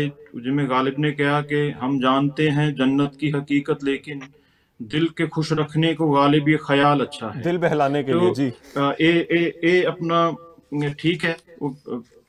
पर उसके बाद चाहिए पहले एसएसएम की गल कर लिए। फिर बैठे बैठे कर दिया वादा उसने बसल का, फिर उठ खड़ा वही रोग इंतजार का। तो वो हर बार यही चलता है इन्हां दा। हुण जित्थों तक साडी एसएसएम या फिर डॉक्टर सवैमान की गल है जी, देखो डॉक्टर सवैमान समर्थन जरूर करते हैं अपना संयुक्त समाज मोर्चा का, पर उस संयुक्त समाज मोर्चा का हिस्सा नहीं ने, ये उन्होंने खुद भी किया। ਤੇ ਉਹ ਆਪਣਾ ਜਿਹੜਾ ਕੋਈ ਐਨਆਰਆਈ ਬੇਸਡ ਜਿਹੜਾ ਉਹ ਇੱਥੇ ਪ੍ਰੋਜੈਕਟ ਜਿਵੇਂ ਹੈਲਥ ਸਿਸਟਮ ਦੇ ਵਿੱਚੋਂ ਕੁਝ ਲਿਆਉਣਾ ਚਾਹੁੰਦੇ ਨੇ ਕਿ ਐਨਆਰਆਈਜ਼ ਨੂੰ ਪ੍ਰੇਰ ਕੇ ਇੱਥੇ ਜਿਹੜੀ ਇੱਥੇ ਇਨਵੈਸਟਮੈਂਟ ਕਰਾਈ ਜਾਵੇ, ਤਾਂ ਕਿ ਜਿਹੜਾ ਨਾ ਸਿਰਫ ਪੰਜਾਬ ਦਾ ਹੈਲਥ ਸਿਸਟਮ ਵਧੀਆ ਹੋਵੇ, ਬਲਕਿ ਇੱਕ ਹੈਲਥ ਇੰਡਸਟਰੀ ਬਣੇ ਪੰਜਾਬ, ਜਿੱਥੇ ਇਲਾਜ ਸਸਤਾ ਹੋਵੇ, ਕਿ ਜਿਵੇਂ ਲੋਕ ਦੁਬਈ ਵਗੈਰਾ ਇਲਾਜ ਕਰਾਉਣ ਜਾਂਦੇ ਨੇ ਤਾਂ ਬਾਹਰੋਂ ਲੋਕ ਇੱਥੇ ਇਲਾਜ ਕਰਾਉਣ ਆਉਣ। ਤਾਂ ਉਹ ਉਹਨਾਂ ਦਾ ਇੱਕ ਅਲੱਗ ਸਿਸਟਮ ਹੈ ਜਿਹੜਾ ਉਹ ਐਨਆਰਆਈ ਦੀ ਜਿਹੜੀ ਹਮੇਸ਼ਾ ਪੰਜਾਬ ਵੱਲ ਉਹਨਾਂ ਦਾ ਧਿਆਨ ਰਹਿੰਦਾ ਐਨਆਰਆਈਜ਼ ਦਾ, ਉਹ ਉਹਨਾਂ ਦੀ ਇੱਕ ਵਿਜ਼ਨ ਦੇ ਬੇਸਡ ਹੈ। ਜਿੱਥੋਂ ਤੱਕ ਸੰਯੁਕਤ ਸਮਾਜ ਮੋਰਚੇ ਦੀ ਗੱਲ ਹੈ, ਉਹ ਮੈਂ ਅਕਸਰ ਕਹਿਣਾ ਹੁੰਦਾ ਕਿ ਇਹ ਜਿਹੜਾ ਇੱਕੋ ਇੱਕ ਮੈਨੀਫੈਸਟੋ ਹੈ ਜਿਹੜਾ ਸੰਵਿਧਾਨ ਦੇ ਦਾਇਰੇ ਦੇ ਅੰਦਰ ਰਹਿ ਕੇ ਬਣਾਇਆ ਗਿਆ। ਹੁਣ ਤੱਕ ਮੈਂ ਚਾਰਾਂ ਬੁਲਾਰਿਆਂ ਨੂੰ ਸੁਣਿਆ, ਤੁਸੀਂ ਇੱਕ ਗੱਲ ਨੋਟ ਕੀਤੀ ਹੋਣੀ ਹੈ, ਸਭ ਤੋਂ ਪਹਿਲਾਂ ਸਭ ਨੇ ਕਿਹਾ ਜੀ ਕਿ ਦਾਰੂ ਤੇ ਟੈਕਸ ਜਿਹੜਾ ਉਹ ਅਸੀਂ ਉਹਨੂੰ ਰੈਗੂਲਰਾਈਜ਼ ਕਰਕੇ ਦਾਰੂ ਤੇ ਟੈਕਸ ਵਧਾਵਾਂਗੇ, ਤਾਂ ਜਾਂ ਫਿਰ ਹੋਰ ਜਿਹੜੀਆਂ ਅਨਆਥੋਰਾਈਜ਼ਡ ਕਲੋਨੀਜ਼ ਨੇ, ਹੋਰ ਨੇ, ਮਤਲਬ ਸਾਰੀ ਗੱਲ ਟੈਕਸ ਵਧਾਉਣ ਦੀ ਗੱਲ ਨਹੀਂ ਕੀਤੀ। ਨਹੀਂ, ਦਾਰੂ ਤੇ ਟੈਕਸ ਵਧਾਉਣ ਦੀ ਗੱਲ ਨਹੀਂ ਬਿਲਕੁਲ ਸਾਡੀ ਪਾਰਟੀ ਨੇ ਕੀਤੀ। ਮੈਂ ਵਿੱਚ ਨਹੀਂ ਬੋਲਿਆ ਜੀ, ਤੁਸੀਂ ਬਾਅਦ ਸਪਸ਼ਟੀ ਗੱਲ ਪੂਰੀ ਕਰ ਲੈਣ ਦਿਓ, ਫਿਰ ਬਿਆਨ ਆਪਣਾ ਸਹੀ ਦਿਓ ਵੀਰ ਜੀ। ਠੀਕ ਹੈ, ਪਹਿਲਾਂ ਅਸੀਂ ਐਸਐਸਐਮ ਦੀ ਗੱਲ ਜ਼ਰੂਰ ਕਰੀਏ, ਫਿਰ ਬਾਕੀ ਪਾਰਟੀਆਂ ਤੇ ਆਈਏ। ਜਗਤਾਰ ਜੀ, ਬੇਸਿਕਲੀ ਤੁਹਾਡੇ ਮੈਨੀਫੈਸਟੋ ਤੁਸੀਂ ਕੀ ਕੁਝ ਕਹਿ ਰਹੇ ਹੋ ਕਿ ਇਕਨੋਮਿਕਲੀ ਕਿਵੇਂ ਹੋਏਗਾ? ਮੈਂ ਬੇਸ਼ੱਕ ਝੂਠ ਹੀ ਬੋਲਾਂ ਤਾਂ ਮੈਂ ਚਾਹੂੰਗਾ ਮੇਰੇ ਸਾਥੀ ਮੈਨੂੰ ਸੁਣ ਲੈਣ, ਕਿਉਂਕਿ ਮੈਂ ਹੀ ਬੋਲਿਆ ਵਿੱਚ। ਚਲੋ ਜੀ ਜੀ, ਤੇ ਸਾਰੀ ਪਾਰਟੀਆਂ ਜਿਹੜੀਆਂ ਕਹਿ ਰਹੀਆਂ ਨੇ ਕਿ ਅਸੀਂ ਟੈਕਸ ਕਲੈਕਟ ਕਰਾਂਗੇ, ਠੀਕ ਹੈ ਜੀ, ਤਾਂ ਟੈਕਸ ਕਲੈਕਟ ਕਰਨ ਲਈ ਆਮਦਨ ਹੋਣੀ ਜ਼ਰੂਰੀ ਹੈ। ਕਿਸੇ ਨੇ ਇਹ ਨਹੀਂ ਦੱਸਿਆ ਕਿ ਅਸੀਂ ਜਨ ਦੀ ਆਮਦਨ ਕਿਵੇਂ ਵਧਾਵਾਂਗੇ। ਤਾਂ ਸਭ ਦਾ ਹੈ ਕਿ ਜੀ ਅਸੀਂ ਇੱਥੋਂ ਟੈਕਸ ਕਲੈਕਟ ਕਰਕੇ 1000 ਰੁਪਇਆ ਦੇ ਦਾਂਗੇ, 400 ਯੂਨਿਟ ਫ੍ਰੀ ਦੇ ਦਾਂਗੇ, ਮਤਲਬ ਜਿਵੇਂ ਜਵਾਕਾਂ ਨੂੰ ਵਜੀਫੇ ਵੰਡੀ ਦੇ ਨੇ, ਜਿਵੇਂ ਭਿਖਾਰੀ ਲਫ਼ਜ਼ ਨਾ ਵੀ ਕਹਾਂ, ਤਾਂ ਉਸ ਤਰ੍ਹਾਂ ਦੀ ਗੱਲ ਹੋ ਰਹੀ ਹੈ। ਆਮਦਨ ਵਧਾਉਣ ਦੀ ਗੱਲ ਨਹੀਂ ਹੋ ਰਹੀ। ਸੰਯੁਕਤ ਸਮਾਜ ਮੋਰਚੇ ਦਾ ਸਿੱਧਾ ਹੈ ਕਿ ਅਸੀਂ ਆਮਦਨ ਵਧਾਉਣੀ ਹੈ, ਤੇ ਆਮਦਨ ਵਧਾਉਣ ਦਾ ਸਭ ਤੋਂ ਵੱਡਾ ਜਿਹੜਾ ਸਾਡਾ ਮਕਸਦ ਹੈ ਔਰ ਸਭ ਤੋਂ ਵੱਡਾ ਪੁਆਇੰਟ ਹੈ ਜਿਹੜਾ ਕਿਸੇ ਪਾਰਟੀ ਨੇ ਨਹੀਂ ਚੱਕਿਆ ਤੇ ਜਿਹੜਾ ਇਹ ਡਰਦੇ ਵੀ ਨੇ ਚੱਕਣ ਤੋਂ, ਉਹ ਹੈ ਕਿ ਜਿੰਨਾ ਚਿਰ ਸਾਡਾ ਵਪਾਰ ਪਾਕਿਸਤਾਨ ਨਾਲ ਵਾਘੇ ਬਾਰਡਰ ਰਾਹੀਂ ਨਹੀਂ ਖੁੱਲਦਾ ਉਨਾ ਚਿਰ ਪੰਜਾਬ ਦਾ ਭਲਾ ਨਹੀਂ ਹੋ ਸਕਦਾ। ਪਾਕਿਸਤਾਨ ਨਾਲ ਵਪਾਰ ਧੜਾ ਧੜ ਚੱਲ ਰਿਹਾ ਹੈ, ਪਰ ਚੱਲ ਕਿੱਧਰ ਰਿਹਾ ਹੈ? ਗੁਜਰਾਤ ਰਾਹੀਂ, ਜਿੱਥੋਂ ਦੀ ਕੁਆਂਟਲਾਂ ਦੇ ਹਿਸਾਬ ਨਾਲ ਹੈਰੋਇਨ ਵੀ ਆ ਰਹੀ ਹੈ, ਪਰ ਪੰਜਾਬ ਰਾਹੀਂ ਵਪਾਰ ਨਹੀਂ ਚੱਲ ਰਿਹਾ। ਤਾਂ ਸਾਡੀ ਪੂਰੀ ਕੋਸ਼ਿਸ਼ ਰਹੇਗੀ ਕਿ ਅਸੀਂ ਸੈਂਟਰ ਤੇ ਦਬਾਅ ਪਾਈਏ ਕਿ ਜਿਹੜਾ ਵਾਘੇ ਬਾਰਡਰ ਰਾਹੀਂ ਵਪਾਰ ਖੋਲੋ। ਉਸ ਤੋਂ ਬਾਅਦ ਸਾਡਾ ਜਿਹੜਾ ਜਿਸ ਤਰ੍ਹਾਂ ਮਹਾਤਮਾ ਗਾਂਧੀ ਨੇ ਜਿਹੜੇ ਡਾਇਰੈਕਟਿਵ ਪ੍ਰਿੰਸੀਪਲ ਜੇ ਤੁਸੀਂ ਪੜ੍ਹੋ ਤਾਂ ਜਿਹੜੀ ਸੰਵਿਧਾਨ ਦੀ ਧਾਰਾ 40 ਤੋਂ ਲੈ ਕੇ 44 ਤੱਕ ਜਿਹੜੇ ਨੇ, ਜਿਵੇਂ ਪੰਚਾਇਤੀ ਰਾਜ ਜਾਂ ਜਿਹੜਾ ਸਮਾਲ ਇੰਡਸਟਰੀ, ਉਹ ਸਾਰਾ ਜਿਹੜਾ ਮਹਾਤਮਾ ਗਾਂਧੀ ਜੀ ਨੇ ਕਹਿ ਕੇ ਪਵਾਈਆਂ ਨੇ ਉਹ ਗੱਲਾਂ। ਸਾਡੇ ਜੇ ਤੁਸੀਂ ਬਜਟ ਨੂੰ ਧਿਆਨ ਨਾਲ ਪੜ੍ਹੋ, ਸਾਡਾ ਉਹੀ ਹੈ ਕਿ ਅਸੀਂ, ਕਿਉਂਕਿ Punjab agriculture agro based industry ਲਾਉਣੀ, ਛੋਟੇ ਲੈਵਲ ਤੇ ਇੰਡਸਟਰੀ ਲਾਉਣੀ, ਤਾਂ ਕਿ ਜਿਹੜਾ ਆਮ ਲੋਕਾਂ ਨੂੰ ਵੀ ਵਪਾਰ ਆਪਣਾ ਕੰਮ ਮਿਲੇ ਤੇ ਨਾਲ ਜਿਹੜਾ ਕਿਸਾਨ ਹੈ ਉਹਦਾ ਵੀ ਫਾਇਦਾ ਹੋਵੇ। ਹੁਣ ਜਿਹੜਾ ਬਾਕੀ ਪਾਰਟੀਆਂ ਕਹਿ ਰਹੀਆਂ ਅਸੀਂ ਇਹ ਕਰਾਂਗੇ ਉਹ ਕਰਾਂਗੇ, ਮੈਂ ਸਿਰਫ ਇੱਕ ਸ਼ੀਸ਼ਾ ਜ਼ਰੂਰ ਦਿਖਾਉਣਾ ਚਾਹੂੰਗਾ ਕਿ ਜਿਸ ਤਰ੍ਹਾਂ ਮੀਨਾਕਸ਼ੀ ਲੇਖੀ ਜੀ ਨੇ ਕਿਹਾ ਸੀ ਕਿ ਅਸੀਂ ਤਾਂ ਜੀ ਸੈਂਟਰ 'ਚ ਬੈਠੇ ਹਾਂ ਤਾਂ ਸਾਨੂੰ ਪੈਸਾ ਵਾਧੂ ਆ ਜਾਣਾ। ਮੈਂ ਮੀਨਾਕਸ਼ੀ ਲੇਖੀ ਜੀ ਨੂੰ, ਜਿਹੜੇ ਬੀਜੇਪੀ ਦੇ ਪ੍ਰਵਕਤਾ ਵੀ ਬੈਠੇ ਨੇ, ਮੈਂ ਇਹਨਾਂ ਨੂੰ ਕਹਿਣਾ ਚਾਹੂੰਗਾ ਕਿ ਜੀ ਇਸ ਵਾਰ ਜਿਹੜਾ ਸਾਡਾ ਭਾਰਤ ਸਰਕਾਰ ਤੇ ਜਿਹੜਾ ਕਰਜ਼ਾ ਹੈ ਉਹ $6 ਬਿਲੀਅਨ ਹੈ ਅਮਰੀਕਨ। ਉਹ ਆਪਾਂ ਨੂੰ ਦੇਖਣ ਨੂੰ ਸਾਦਾ ਜਿਹਾ ਲੱਗਦਾ, ਮੈਨੂੰ ਵੀ ਹਿਸਾਬ ਨਹੀਂ ਆ ਰਿਹਾ ਸੀ। ਮੇਰੀ ਵਾਈਫ ਫਿਜ਼ਿਕਸ ਦੇ ਲੈਕਚਰਰ ਨੇ, ਮੈਂ ਕਿਹਾ ਮਾੜਾ ਜਿਹਾ ਲਾਈਨ ਹਿਸਾਬ ਦੇਖੀਏ ਤਾਂ 5,31,000 ਕਰੋੜ ਰੁਪਈਆ ਸੈਂਟਰ ਤੇ ਕਰਜ਼ਾ ਹੈ ਜੀ। ਜਦੋਂ ਮਨਮੋਹਨ ਸਿੰਘ ਦੀ ਸਰਕਾਰ ਗਈ ਹੈ ਉਦੋਂ 4,40,000 ਕਰੋੜ ਕਰਜ਼ਾ ਸੀ, ਤਾਂ ਲਗਭਗ 2.5 ਲੱਖ ਕਰੋੜ ਰੁਪਈਆ ਇਹਨਾਂ ਨੇ ਕਰਜ਼ਾ ਵਧਾ ਲਿਆ, ਜਿਹਦਾ 1,09,000 ਕਰੋੜ ਰੁਪਈਆ ਅਸੀਂ ਵਿਆਜ ਭਰ ਰਹੇ ਹਾਂ। ਇਹ ਤਾਂ ਰਹੀ ਸੈਂਟਰ ਦੀ ਗੱਲ। ਹੁਣ ਆਈਏ ਆਪਾਂ ਪੰਜਾਬ ਤੇ। ਪੰਜਾਬ ਦਾ ਜਿਹੜਾ ਬਜਟ ਹੈ, ਪੰਜਾਬ ਦੀ ਇਸ ਵਕਤ ਜਿਹੜੀ ਰਸੀਦ ਹੈ, ਜਿਹੜੀ ਆਮਦਨ ਹੈ ਇਸ ਸਾਲ ਦੀ ਦਿਖਾਈ ਗਈ ਹੈ, ਜਿਹਦੇ ਚ ਪੈਟਰੋਲ ਕਿਉਂਕਿ ਸਸਤਾ ਹੋ ਗਿਆ ਸੀ ਇੰਟਰਨੈਟ ਲੈਵਲ ਤੇ, ਪਰ ਇੱਥੇ ਜ਼ਿਆਦਾ ਮਹਿੰਗਾ ਵਿਕਦਾ ਰਿਹਾ, ਉਹਦੇ ਦਾ ਵੀ 4,000 ਕਰੋੜ ਉਹਦਾ ਵੀ ਸ਼ਾਮਿਲ ਹੈ। ਤਾਂ ਕੋਈ 95,000 ਕਰੋੜ ਰੁਪਏ ਦੀ ਜਿਹੜੀ ਆਮਦਨ ਹੈ ਤੇ 1,68,000 ਕਰੋੜ ਰੁਪਇਆ ਖਰਚਾ ਹੈ। ਤੇ ਇਹਦੇ ਵਿੱਚ ਵੀ ਅਕਾਲੀਆਂ ਦੇ ਸਮੇਂ ਵਿਕਾਸ ਕਾਰਜਾਂ ਤੇ ਇਹ 54,000 ਕਰੋੜ ਖਰਚਾ ਦਿਖਾਉਂਦੇ ਸੀ। ਬੀਜੇਪੀ ਗਠਬੰਧਨ ਨੇ ਘੋਸ਼ਣਾ ਕੀਤੀ ਹੈ ਪੰਜਾਬ ਦੇ ਵਿੱਚ ਵੱਖ-ਵੱਖ ਆਰਥਿਕ ਜ਼ੋਨ ਬਣਾਏ ਜਾਣਗੇ ਤੇ ਜਿਹੜਾ ਪੰਜਾਬ ਦਾ ਜ਼ਿਲ੍ਹਾ ਮੋਹਾਲੀ ਹੈ ਇਹਨੂੰ ਆਈਟੀ ਦਾ ਹੱਬ ਬਣਾਇਆ ਜਾਏਗਾ, ਨਾਲੇ ਪੰਜਾਬ ਦੇ ਲੋਕਾਂ ਨੂੰ ਰੁਜ਼ਗਾਰ ਮਿਲੂਗਾ। ਪ੍ਰਬਲ TMT ਸਰੀਆ ਤੁਹਾਡੇ ਭਰੋਸੇ ਦਾ ਪ੍ਰਤੀਕ ਜਰਮਨ ਟੈਕਨੋਲੋਜੀ ਦੇ ਨਾਲ ਬਣਿਆ ਨਾਰਥ ਇੰਡੀਆ ਦਾ ਨੰਬਰ 1 ਸਰੀਆ, a product of Salson steels. Punjab 'ਚ ਹਰ ਬੱਚਾ ਵਧੀਆ ਪੜ੍ਹੇਗਾ ਵੀ ਤੇ ਵਧੀਆ ਬਣੂਗਾ ਵੀ। ਬੀਜੇਪੀ ਨੇ ਹਰ ਤਹਿਸੀਲ ਵਿੱਚ ਸਰਕਾਰੀ ਕਾਲਜ ਖੋਲ੍ਹਣ ਦਾ ਐਲਾਨ ਕੀਤਾ ਹੈ। ਨਾਲ ਹੀ ਸਾਰੇ ਵਰਗ ਦੇ ਬੱਚਿਆਂ ਨੂੰ ਵੱਖ-ਵੱਖ ਕੇਂਦਰੀ ਅਤੇ ਰਾਜ ਸਰਕਾਰ ਦੀ ਭਰਤੀਆਂ ਦੇ ਪੇਪਰ ਲਈ ਮੁਫਤ ਕੋਚਿੰਗ ਦਾ ਵਾਅਦਾ ਵੀ ਕੀਤਾ ਹੈ।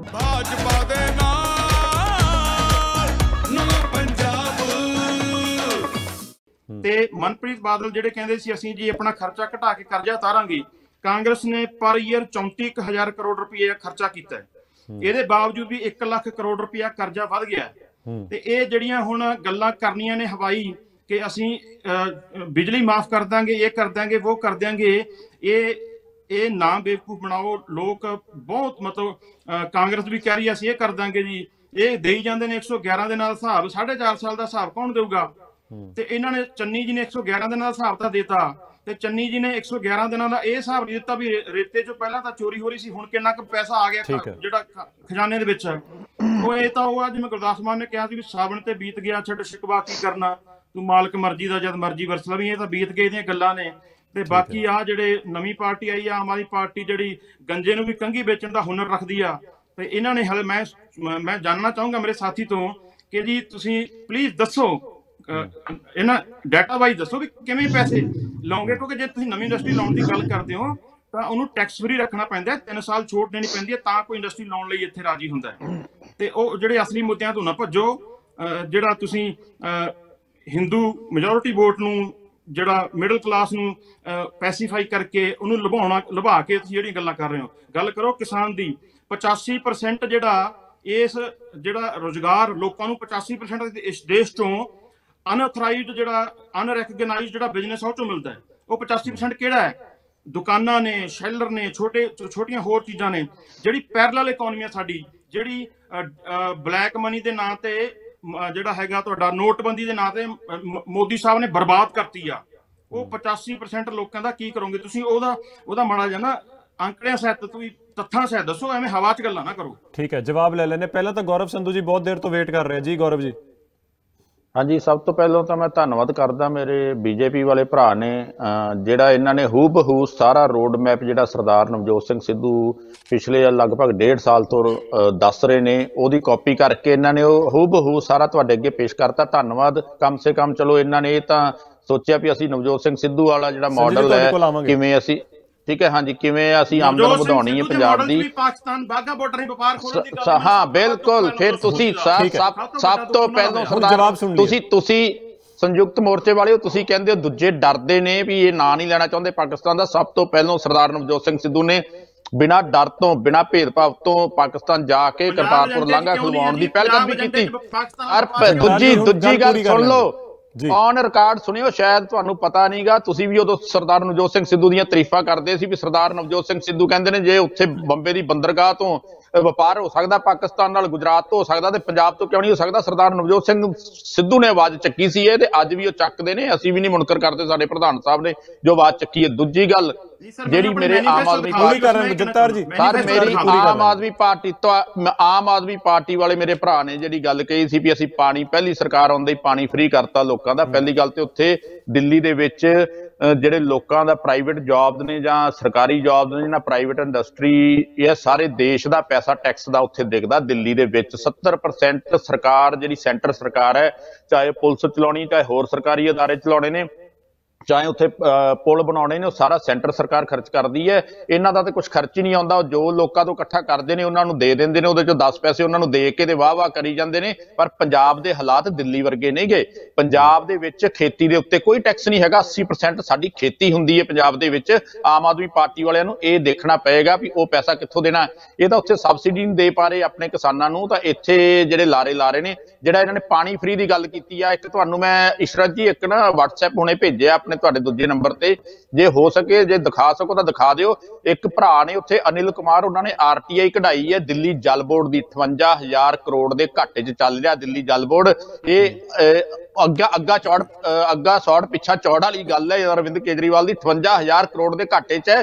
ਜੇ ਤੁਸੀਂ ਦੇਖਣਾ ਚਾਹੁੰਦੇ ਹੋ ਤਾਂ ਮੇਰੇ ਆਮ ਆਦਮੀ ਪਾਰਟੀ ਵਾਲੇ ਭਰਾ ਨੂੰ ਹੁਣੇ WhatsApp ਕਰ ਦੇਣਾ ਤੇ ਹੁਣੇ ਚੈੱਕ ਕਰ ਲੈਣ। RTI ਦੀ ਰਿਪੋਰਟ ਹੈ, ਮੈਂ ਆਪਣੇ ਮਨੋਂ ਨਹੀਂ ਕਹਿ ਰਿਹਾ। ਉਹ ਭਰਾ ਨੇ ਸ਼ਰੇਆਮ ਸਾਰੇ ਪੇਪਰ ਅੱਗੇ ਵੀਡੀਓ ਦੇ ਐਂ ਦਿਖਾਏ ਨੇ, ਤੇ ਇੱਥੇ ਮੇਰਾ ਟਾਈਮ ਵੇਸਟ ਹੋ ਜਾਏਗਾ ਜੇ ਤੁਹਾਨੂੰ ਦਿਖਾਵਾਂਗਾ। ਤੁਹਾਡੇ ਆਪਣੇ ਭਰਾ ਨੂੰ ਭੇਜਦੇ ਨੇ ਮੇਰੇ ਰੰਧਾਵਾ ਸਾਹਿਬ ਨੂੰ, ਜੇ ਹੋ ਸਕੇ ਤਾਂ ਇਹਨਾਂ ਦੇ ਹੁਣੇ ਟੀਵੀ ਸਕਰੀਨ ਤੇ ਦਿਖਾ ਦਿਓ ਜਿਹੜੀ ਏਡੇ ਏਡੇ ਸਗੂਫੇ ਛੱਡ ਰਹੇ ਨੇ ਅਰਵਿੰਦ ਕੇਜਰੀਵਾਲ ਜੀ। ਦਿੱਲੀ ਦਾ ਲੋਕਾਂ ਦਾ ਟੈਕਸ ਦਾ ਪੈਸਾ ਹੈ, ਉੱਥੇ ਸਰਕਾਰ ਦੀ ਇਨਕਮ ਜਨਰੇਟ ਕਰਨ ਦੀ ਕੋਈ ਵੀ ਐਸੀ ਪਾਲਿਸੀ ਨਹੀਂ ਹੈ। ਜਿਹੜੀ ਤੁਸੀਂ ਬਿਜਲੀ ਦੀ ਗੱਲ ਕਰਦੇ ਹੋ ਫ੍ਰੀ ਲੈਂਦੇ ਹੋ, ਉਹਦੇ ਚੋਂ ਕੁਛ ਹਿੱਸਾ ਇੱਥੋਂ ਜਿਹੜਾ ਭਾਖੜਾ ਡੈਮ ਤੋਂ ਦਿੱਲੀ ਦੇ ਹਿੱਸੇ ਨੂੰ ਪਾਇਆ ਹੋਇਆ ਜਿਹੜਾ ਜਾਂਦਾ ਹੈ। ਉਹ ਤੁਹਾਨੂੰ ਗੱਲਾਂ ਸ਼ਾਇਦ ਪਤਾ ਨਹੀਂ ਗਿਆ ਮੇਰੇ ਆਮ ਆਦਮੀ ਪਾਰਟੀ ਵਾਲੇ ਭਰਾ ਨੂੰ। ਇਹ ਵੀ ਜਵਾਬ ਲੈ ਲੈਣੇ ਹਾਂ, ਜਿੱਥੇ ਇੰਨਾ ਕਰਜ਼ਾ ਚੜਿਆ ਹੋਇਆ 58,000 ਕਰੋੜ ਦਾ ਜਲ ਬੋਰਡ ਦੀ ਹੈ।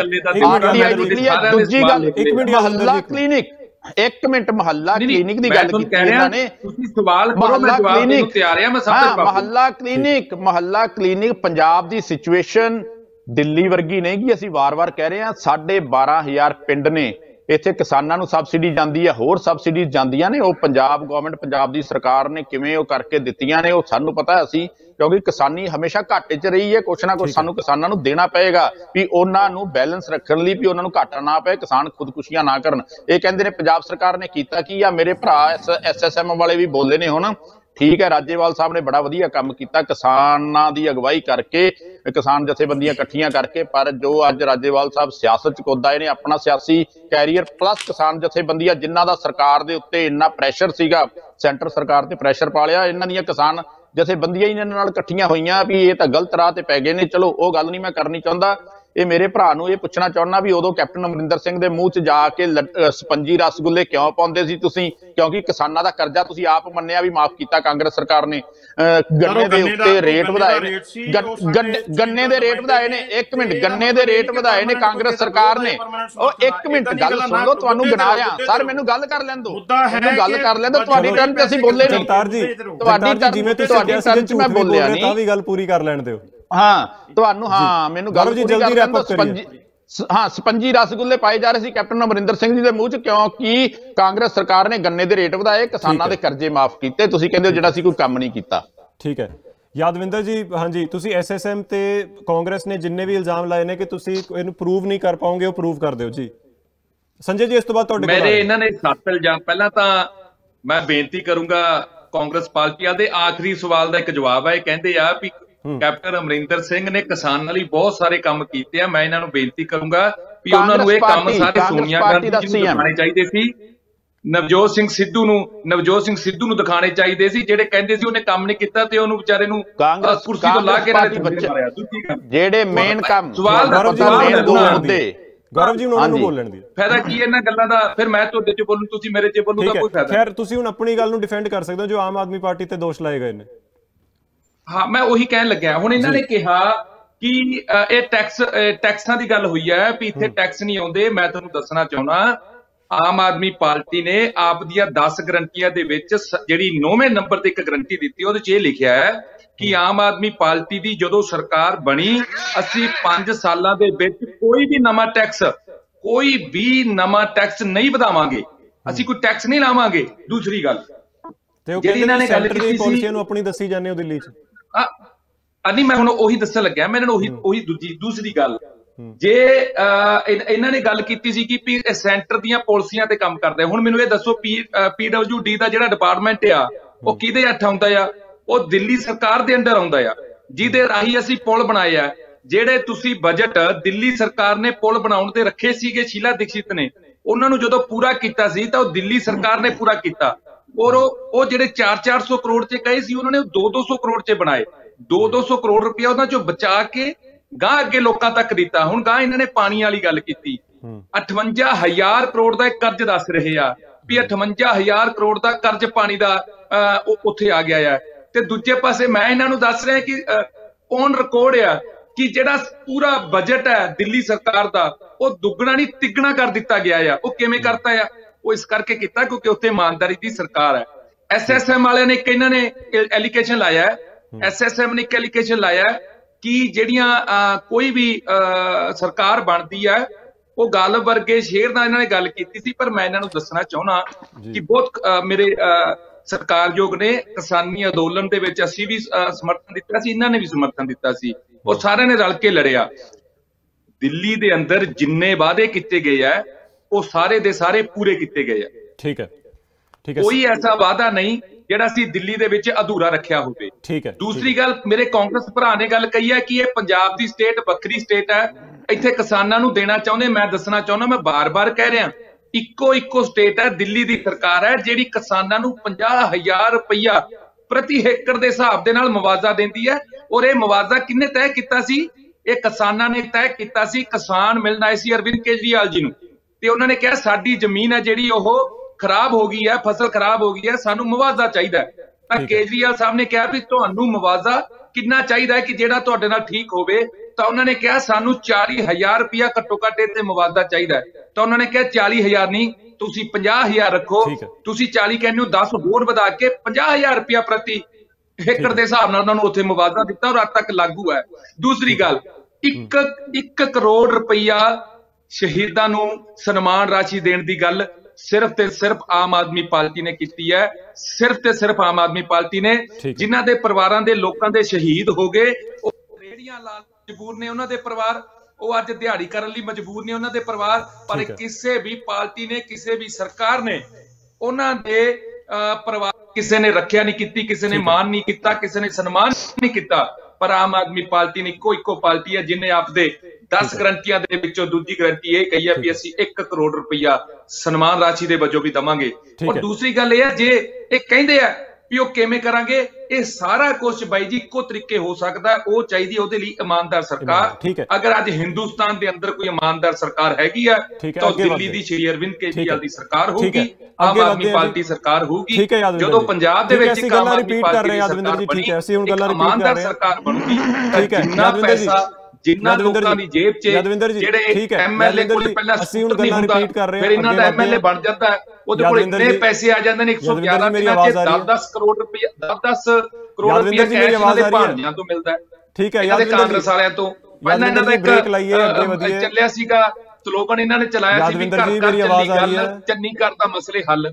ਹੁਣ ਸਲੋਗਨ ਲੋਕੀ ਪੁੱਛਦੇ ਆ ਵੀ ਘਰ ਘਰ ਚੱਲ। ਮੇਰੀ ਆਵਾਜ਼ ਨਹੀਂ ਆ ਰਹੀ ਜੀ, ਉਹਨਾਂ ਨੂੰ ਬੋਲਣ ਦਿਓ, ਤੁਹਾਡੀ ਟਰਮ ਓਵਰ ਹੋ ਗਈ ਮੇਰੇ ਵੀਰ। ਲੈਕਚਰ ਜਾ ਕੇ ਸਟੇਜਾਂ ਤੇ ਦੇ ਲਿਓ, ਇੱਥੇ ਡਿਬੇਟ ਕਰ ਲਈਏ। ਠੀਕ ਹੈ ਗੌਰਵ ਜੀ, ਇੱਕ ਮਿੰਟ ਅੱਗੇ ਵਧਦੇ ਹਾਂ। ਸੰਜੇ ਕਪੂਰ ਜੀ ਬਹੁਤ ਦੇਰ ਤੋਂ ਵੇਟ ਕਰ ਰਹੇ ਆ। ਭਾਜਪਾ ਗਠਬੰਧਨ ਦੀ ਸਰਕਾਰ ਆਊਗੀ ਤੇ ਪੈਨਸ਼ਨ ਉਮੀਦ ਨਾਲੋਂ ਦੁੱਗਣੀ ਹੋ ਜਾਊਗੀ। ਮੇਰੀ ਵੋਟ ਵੀ ਹੁਣ ਭਾਜਪਾ ਗਠਬੰਧਨ ਨੂੰ ਜਾਊਗੀ। ਪ੍ਰਬਲ TMT ਸਰੀਆ ਤੁਹਾਡੇ ਭਰੋਸੇ ਦਾ ਪ੍ਰਤੀਕ ਜਰਮਨ ਟੈਕਨੋਲੋਜੀ ਦੇ ਨਾਲ ਬਣਿਆ ਨਾਰਥ ਇੰਡੀਆ ਦਾ ਨੰਬਰ 1 ਸਰੀਆ, a product of Salson steels. ਹਾਂਜੀ, ਮੈਨੂੰ ਲੱਗਦਾ ਖੇਤੀ ਕਰਨੀ ਮੁਸ਼ਕਿਲ ਹੋ ਜਾਣੀ ਹੈ। ਇੰਨੀ ਮਹਿੰਗਾਈ ਦੇ ਵਿੱਚ ਇੰਨੇ ਮਹਿੰਗੇ ਬੀਜ, ਇੰਨੀ ਮਹਿੰਗੀ ਖਾਦ। ਭਰਾਵਾ ਤੈਨੂੰ ਪਤਾ ਕਿਸਾਨਾਂ ਨੂੰ ਕਣਕ ਤੇ ਜੀਰੀ ਤੇ MSP ਮਿਲਦੀ ਸੀ, ਹੁਣ ਫਲਾਂ ਤੇ ਸਬਜ਼ੀਆਂ ਤੇ ਵੀ ਮਿਲਣ ਲੱਗ ਜੂ। ਮੈਨੂੰ ਲੱਗਦਾ BJP ਲਿਆਣੀ ਪਊ। ਪੰਜਾਬ ਦਾ ਮਾਣ, ਖੁਸ਼ਹਾਲ ਕਿਸਾਨ।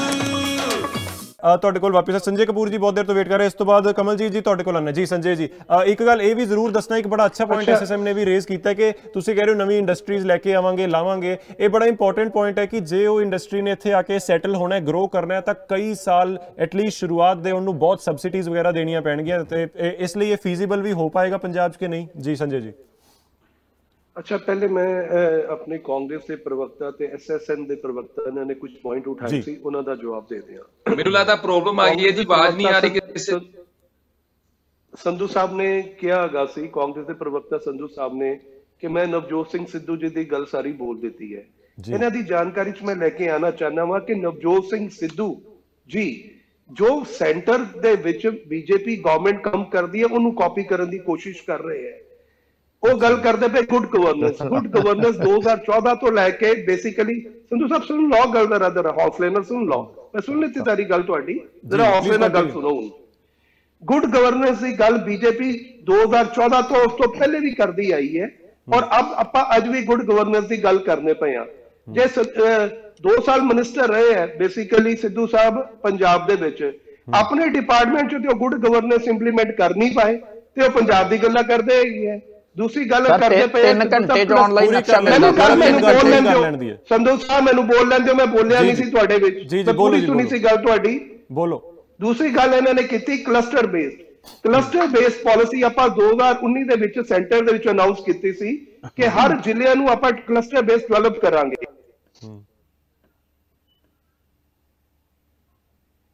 संजय जी मैनूं लगदा किसी कारण से भी उन्होंने one district one product announce किया होया है। कोई पर्टिकुलर अमृतसर जिला हैगा वै, इत्थे आपां डिक्लेयर किया है कि मुरब्बे ते अचार लगाई जाएगी। हर जिले वास्ते आपां अनाउंस किया होया है, उन्हें कॉपी करके सिद्धू साहब ने उन्हें पकड़िया जाके।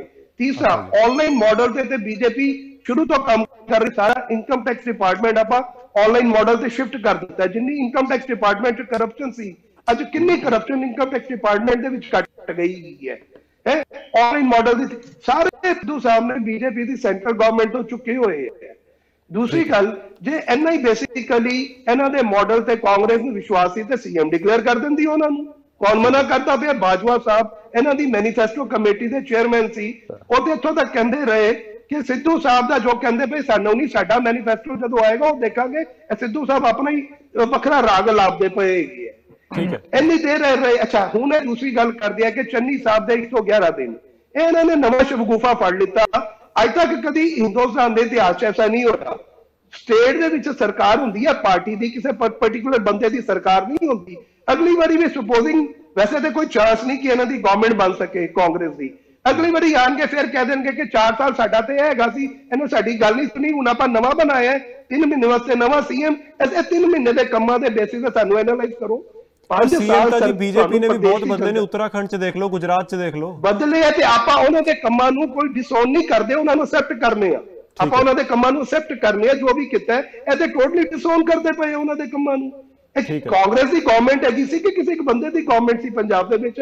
ਅੱਜ ਤੱਕ ਅਗਲੀ ਵਾਰੀ ਵੀ ਫਿਰ ਇਹੀ ਕਰਨਗੇ। ਸਾਡੇ ਸੈਂਟਰ 'ਚ ਵੀ ਤਾਂ ਅਸੀਂ ਮੋਦੀ ਗਵਰਨਮੈਂਟ ਕਰਦੇ ਰਹਿੰਦੇ, BJP ਗਵਰਨਮੈਂਟ ਦੀ ਗੱਲ ਤਾਂ ਕਰਦੇ ਨਹੀਂ। ਹਰ ਚੀਜ਼ ਮੋਦੀ ਕ੍ਰੈਡਿਟ ਜਾਂ ਮੋਦੀ ਨੂੰ ਨੁਕਸਾਨ, ਆਪਾਂ ਮਾੜਾ ਚੰਗਾ ਉਹੀ ਕਹਿੰਦੇ ਆ। ਜੋ ਮਾੜਾ ਮੋਦੀ ਸਾਹਿਬ ਦੇ ਪੱਲੇ ਦਿੰਦਾ ਨਾ, ਜੋ ਵੀ ਆਪਾਂ ਡਿਸੋਨ ਨਹੀਂ ਕਰਦੇ, ਮੋਦੀ ਕਰਦੇ, BJP ਕਿਉਂ ਨਹੀਂ ਕਰਦੇ? नहीं मेरी 1 मिनट गल सुनो पहले जी।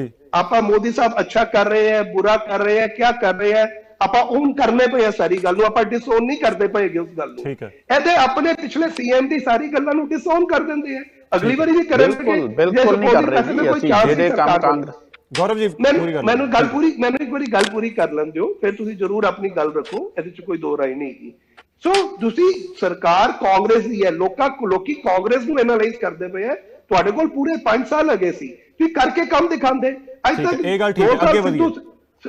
ਅੱਛਾ, ਤੀਸਰਾ ਪੁਆਇੰਟ ਹੈ, ਇੱਕ ਐਸਐਸਐਮ ਦੇ ਭਾਈ ਸਾਹਿਬ ਨੇ ਉਹਨਾਂ ਨੇ ਕਿਹਾ ਹੈਗਾ ਵੈ, ਇਹਨਾਂ ਨੂੰ ਕਲੀਅਰ ਕਰਨਾ ਚਾਹੁੰਦਾ ਕਿ ਦਾਰੂ ਤੇ ਟੈਕਸ ਵਧਾਉਣ ਦੀ ਗੱਲ ਕੋਈ ਨਹੀਂ ਕਰਦਾ ਪਿਆ, ਇੱਥੇ ਮਾਡਲ ਬਦਲਣ ਦੀ ਗੱਲ ਹੋ ਰਹੀ ਹੈ, ਪਾਲਿਸੀ ਬਦਲਣ ਦੀ ਗੱਲ ਹੋ ਰਹੀ ਹੈ, ਟੈਕਸ ਵਧਾਉਣ ਦੀ ਕੋਈ ਗੱਲ ਨਹੀਂ ਹੋ ਰਹੀ।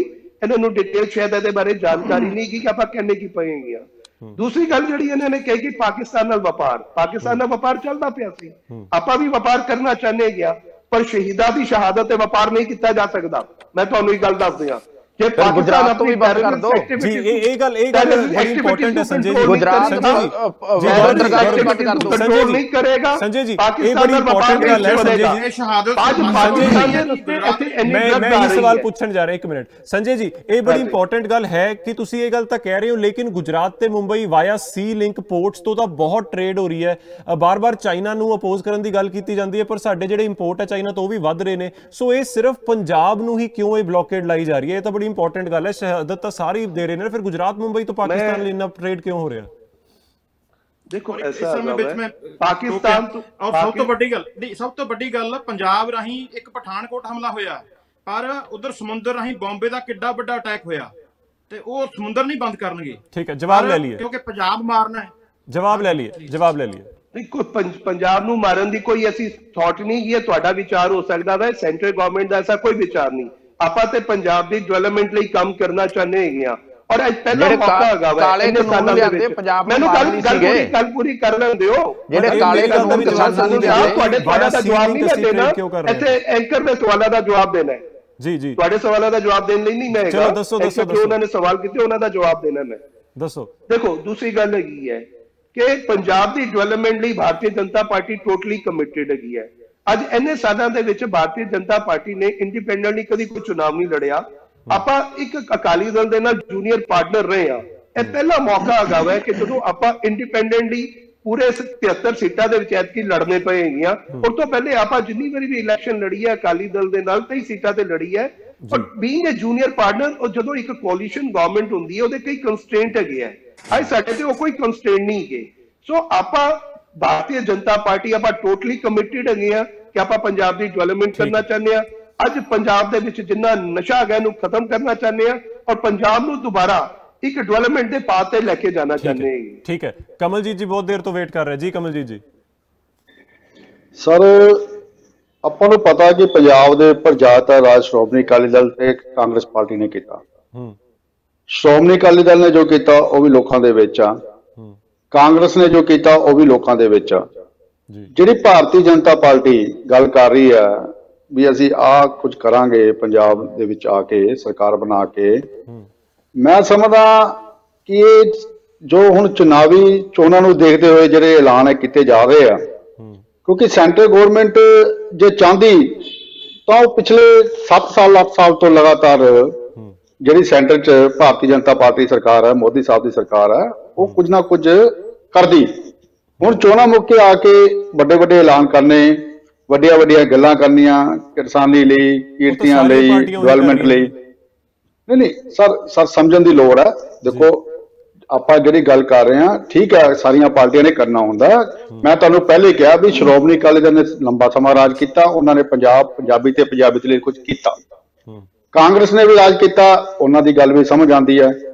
ਭਾਰਤੀ ਜਨਤਾ ਪਾਰਟੀ ਅੱਜ ਏਡੇ ਏਡੇ ਵੱਡੇ ਐਲਾਨ ਕਰ ਰਹੀ ਹੈ। ਮੈਂ ਗੱਲ ਤਾਂ ਕਰਨੀ ਚਾਹੁੰਦਾ ਕਿ ਜਿਹੜੇ 750 ਤੋਂ ਵੱਧ ਕਿਸਾਨ ਸਾਡੇ ਸ਼ਹੀਦ ਹੋਏ ਆ, ਜਿਨ੍ਹਾਂ ਨੇ ਮੋਰਚਾ ਲਾਇਆ ਦਿੱਲੀ, ਉਹ ਜਿਹੜੇ ਕਾਲੇ ਕਾਨੂੰਨਾਂ ਦੇ ਅਗੇਂਸਟ ਲਗਾਇਆ, ਇਹਨਾਂ ਨੂੰ ਜਦੋਂ ਮਹਿਸੂਸ ਹੋਇਆ ਕਿ ਅਸੀਂ ਪੰਜਾਬ ਦੇ ਵਿੱਚ ਹੁਣ ਤੁਰਨ ਲਾਇਕ ਨਹੀਂ ਰਹੇ, ਪੰਜਾਬ ਦੀ ਜਨਤਾ ਨੇ, ਪੰਜਾਬ ਦੇ ਲੋਕਾਂ ਨੇ ਭਾਰਤੀ ਜਨਤਾ ਪਾਰਟੀ ਤੋਂ ਮੂੰਹ ਤੋੜ ਲਿਆ। ਸਾਡੇ ਹਰਸਿਮਰਤ ਕੌਰ ਬਾਦਲ ਜੀ ਨੇ ਉਹਨਾਂ ਨੂੰ ਰਿਜ਼ਾਈਨ ਦੇਤਾ ਕਿਸਾਨੀ ਦੇ ਮੁੱਦੇ ਦੇ ਉੱਪਰ ਆ ਕੇ ਵੀ ਕਿਸਾਨੀ ਦੇ ਹੱਕਾਂ ਦੀ ਗੱਲ ਭਾਰਤੀ ਜਨਤਾ ਪਾਰਟੀ ਨਹੀਂ ਕਰ ਰਹੀ। ਪਰ ਅੱਜ ਭਾਰਤੀ ਜਨਤਾ ਪਾਰਟੀ ਇਹ ਕਹਿੰਦੀ ਹੈ ਕਿ ਅਸੀਂ ਇੰਡੀਵਿਜੂਅਲ, ਅਸੀਂ ਪਹਿਲੇ ਅਕਾਲੀ ਦਲ ਨਾਲ ਸੀ, ਅਸੀਂ ਇੰਡੀਵਿਜੂਅਲ ਅਸੀਂ ਇੰਨੀਆਂ ਸੀਟਾਂ ਤੇ ਲੜ ਰਹੇ ਹਾਂ। ਹੁਣ ਵੀ ਇਹ ਅਲਾਇੰਸ ਕਰਕੇ ਲੜ ਰਹੇ ਆ।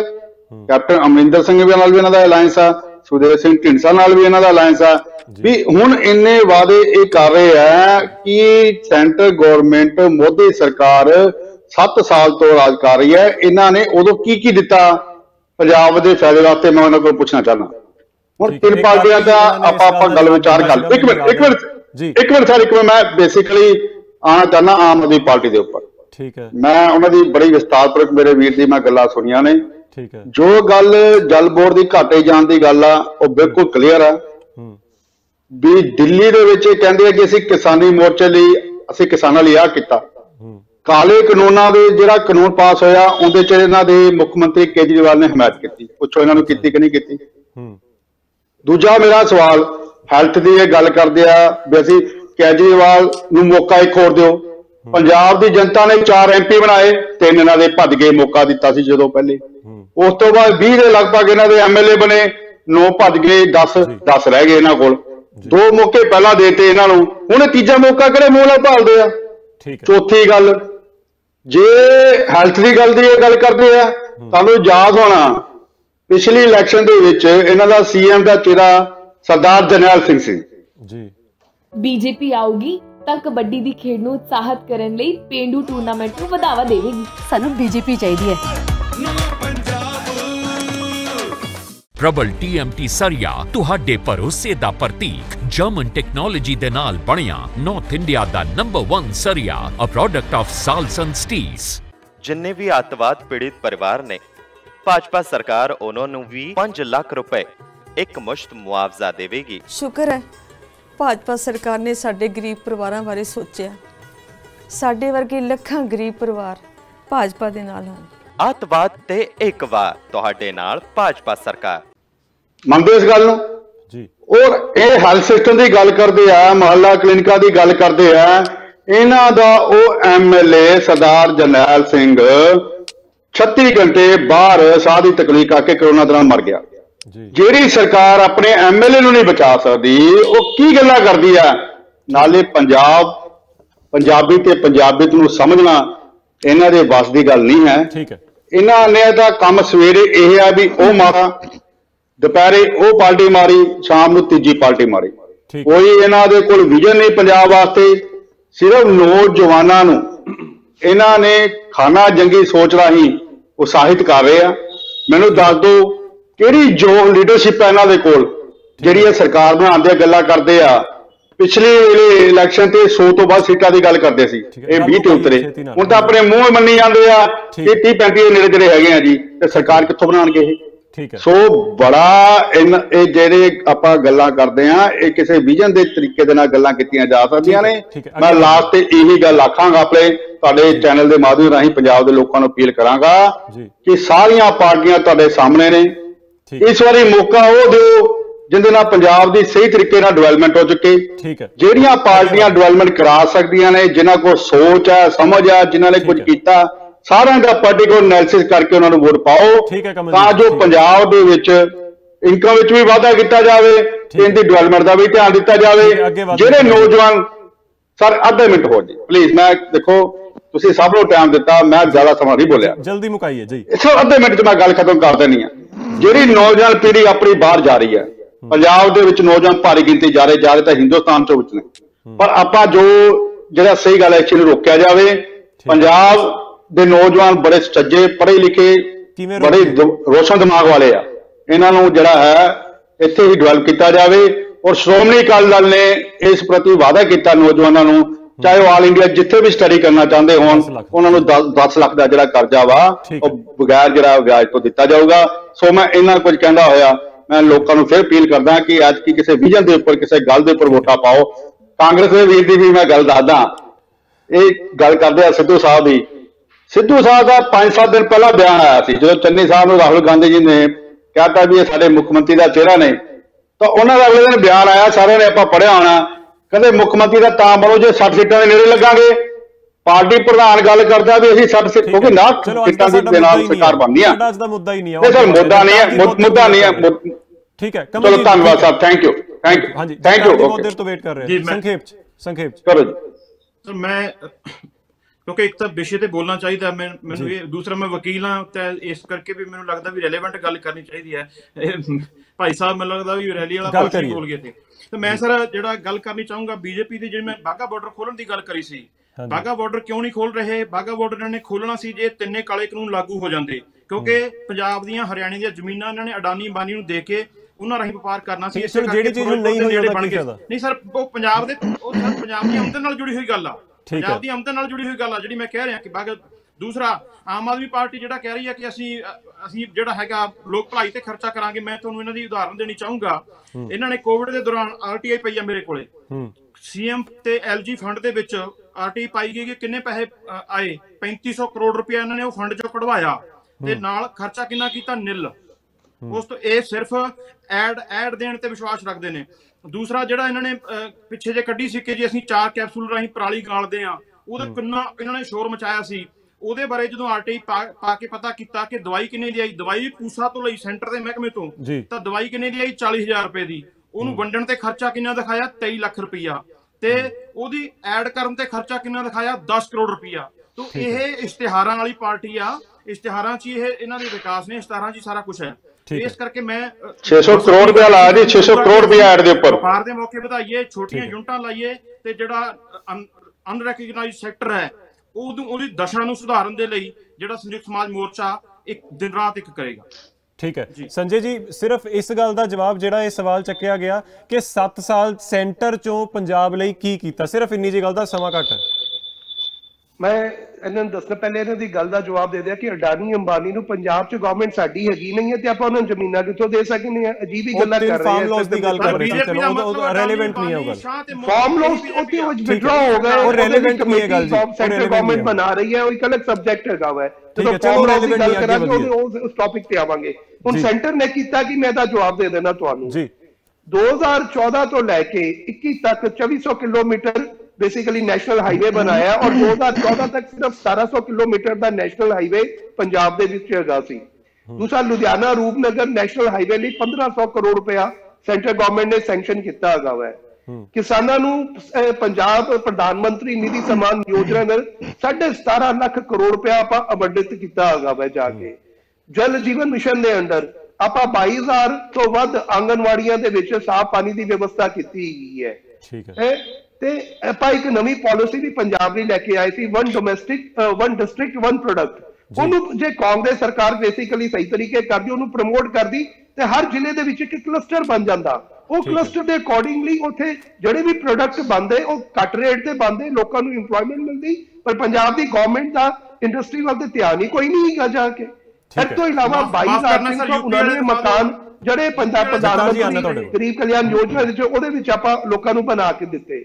ਔਰ ਤੁਹਾਨੂੰ ਇਹ ਵੀ ਦੱਸ ਦਿੰਦਾ ਕਿ ਜਿਹੜੇ ਰੇਲਵੇ ਪੁਲ ਦੇ ਉੱਪਰ ਸੜਕਾਂ ਦੇ ਥੱਲੇ ਹੈ 19 ਜਿਹੜੀ ਹੈਗੀਆਂ ਆਪਾਂ ਪੁਲ ਦੇ ਉੱਪਰ ਸੜਕਾਂ ਤੇ 127 ਅੰਡਰ ਬ੍ਰਿਜਸ ਜਾ ਕੇ ਬਣਾਏ ਹੈ। ਉਸ ਤੋਂ ਪਹਿਲੇ ਸਾਰੇ ਪੰਜਾਬ ਦੇ ਵਿੱਚ ਟੋਟਲ 19 ਤੇ ਪਤਾ ਨਹੀਂ 20 ਗਏ ਸੀ ਜਿਹੜੇ ਸਾਡੀ ਟੈਨਿਓਰ ਦੇ ਵਿੱਚ 7 ਸਾਲਾਂ ਦੇ ਵਿੱਚ 146 ਪੁਲ ਆਪਾਂ ਦੇ ਉੱਪਰ ਸੜਕਾਂ ਦੇ ਥੱਲੇ ਸੜਕਾਂ ਬਣਾਈਆਂ। ਲਿਸਟ ਐਡੀ ਲੰਬੀ ਹੈ। ਫਿਰ ਸੁਦੇਸ਼ ਦਰਸ਼ਨ ਸਕੀਮ ਦੇ ਅੰਡਰ 100 ਕਰੋੜ ਰੁਪਇਆ ਸੈਂਕਸ਼ਨ ਕੀਤਾ ਹੈਗਾ ਵਾ, ਜਿਸ ਸ਼੍ਰੀ ਅੰਮ੍ਰਿਤਸਰ ਸਾਹਿਬ, ਫਤਿਹਗੜ੍ਹ ਸਾਹਿਬ, ਅਨੰਦਪੁਰ ਸਾਹਿਬ, ਕਲਾਨੌਰ, ਪਟਿਆਲਾ ਉਹਦੇ ਜਿਹੜੇ ਟੂਰਿਜ਼ਮ ਹਬਸ ਹੈਗੇ ਉਹਨੂੰ ਡਿਵੈਲਪ ਕਰਨ ਲਈ ਪੈਸਾ ਦਿੱਤਾ ਜਾ ਰਿਹਾ ਹੈਗਾ ਵਾ। ਠੀਕ ਹੈ।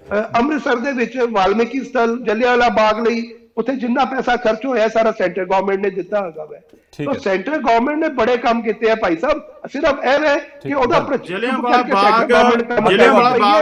प्रचार प्रसार नहीं कर पाए, साडी गलती जरूर है कि आप ढोल वजा के लोगों को नहीं दस पाए। तो काम बड़े किए है, इस गलती दे विच ना रहिए जा। ठीक है जगतार जी, तुसी जेडे हाईवेज दी एक गल कल भी जिक्र कर रहे सी, ओ कोई आरटीआई है तुहाडे कोल की है, ओ दस दिओ जल्दी नाल।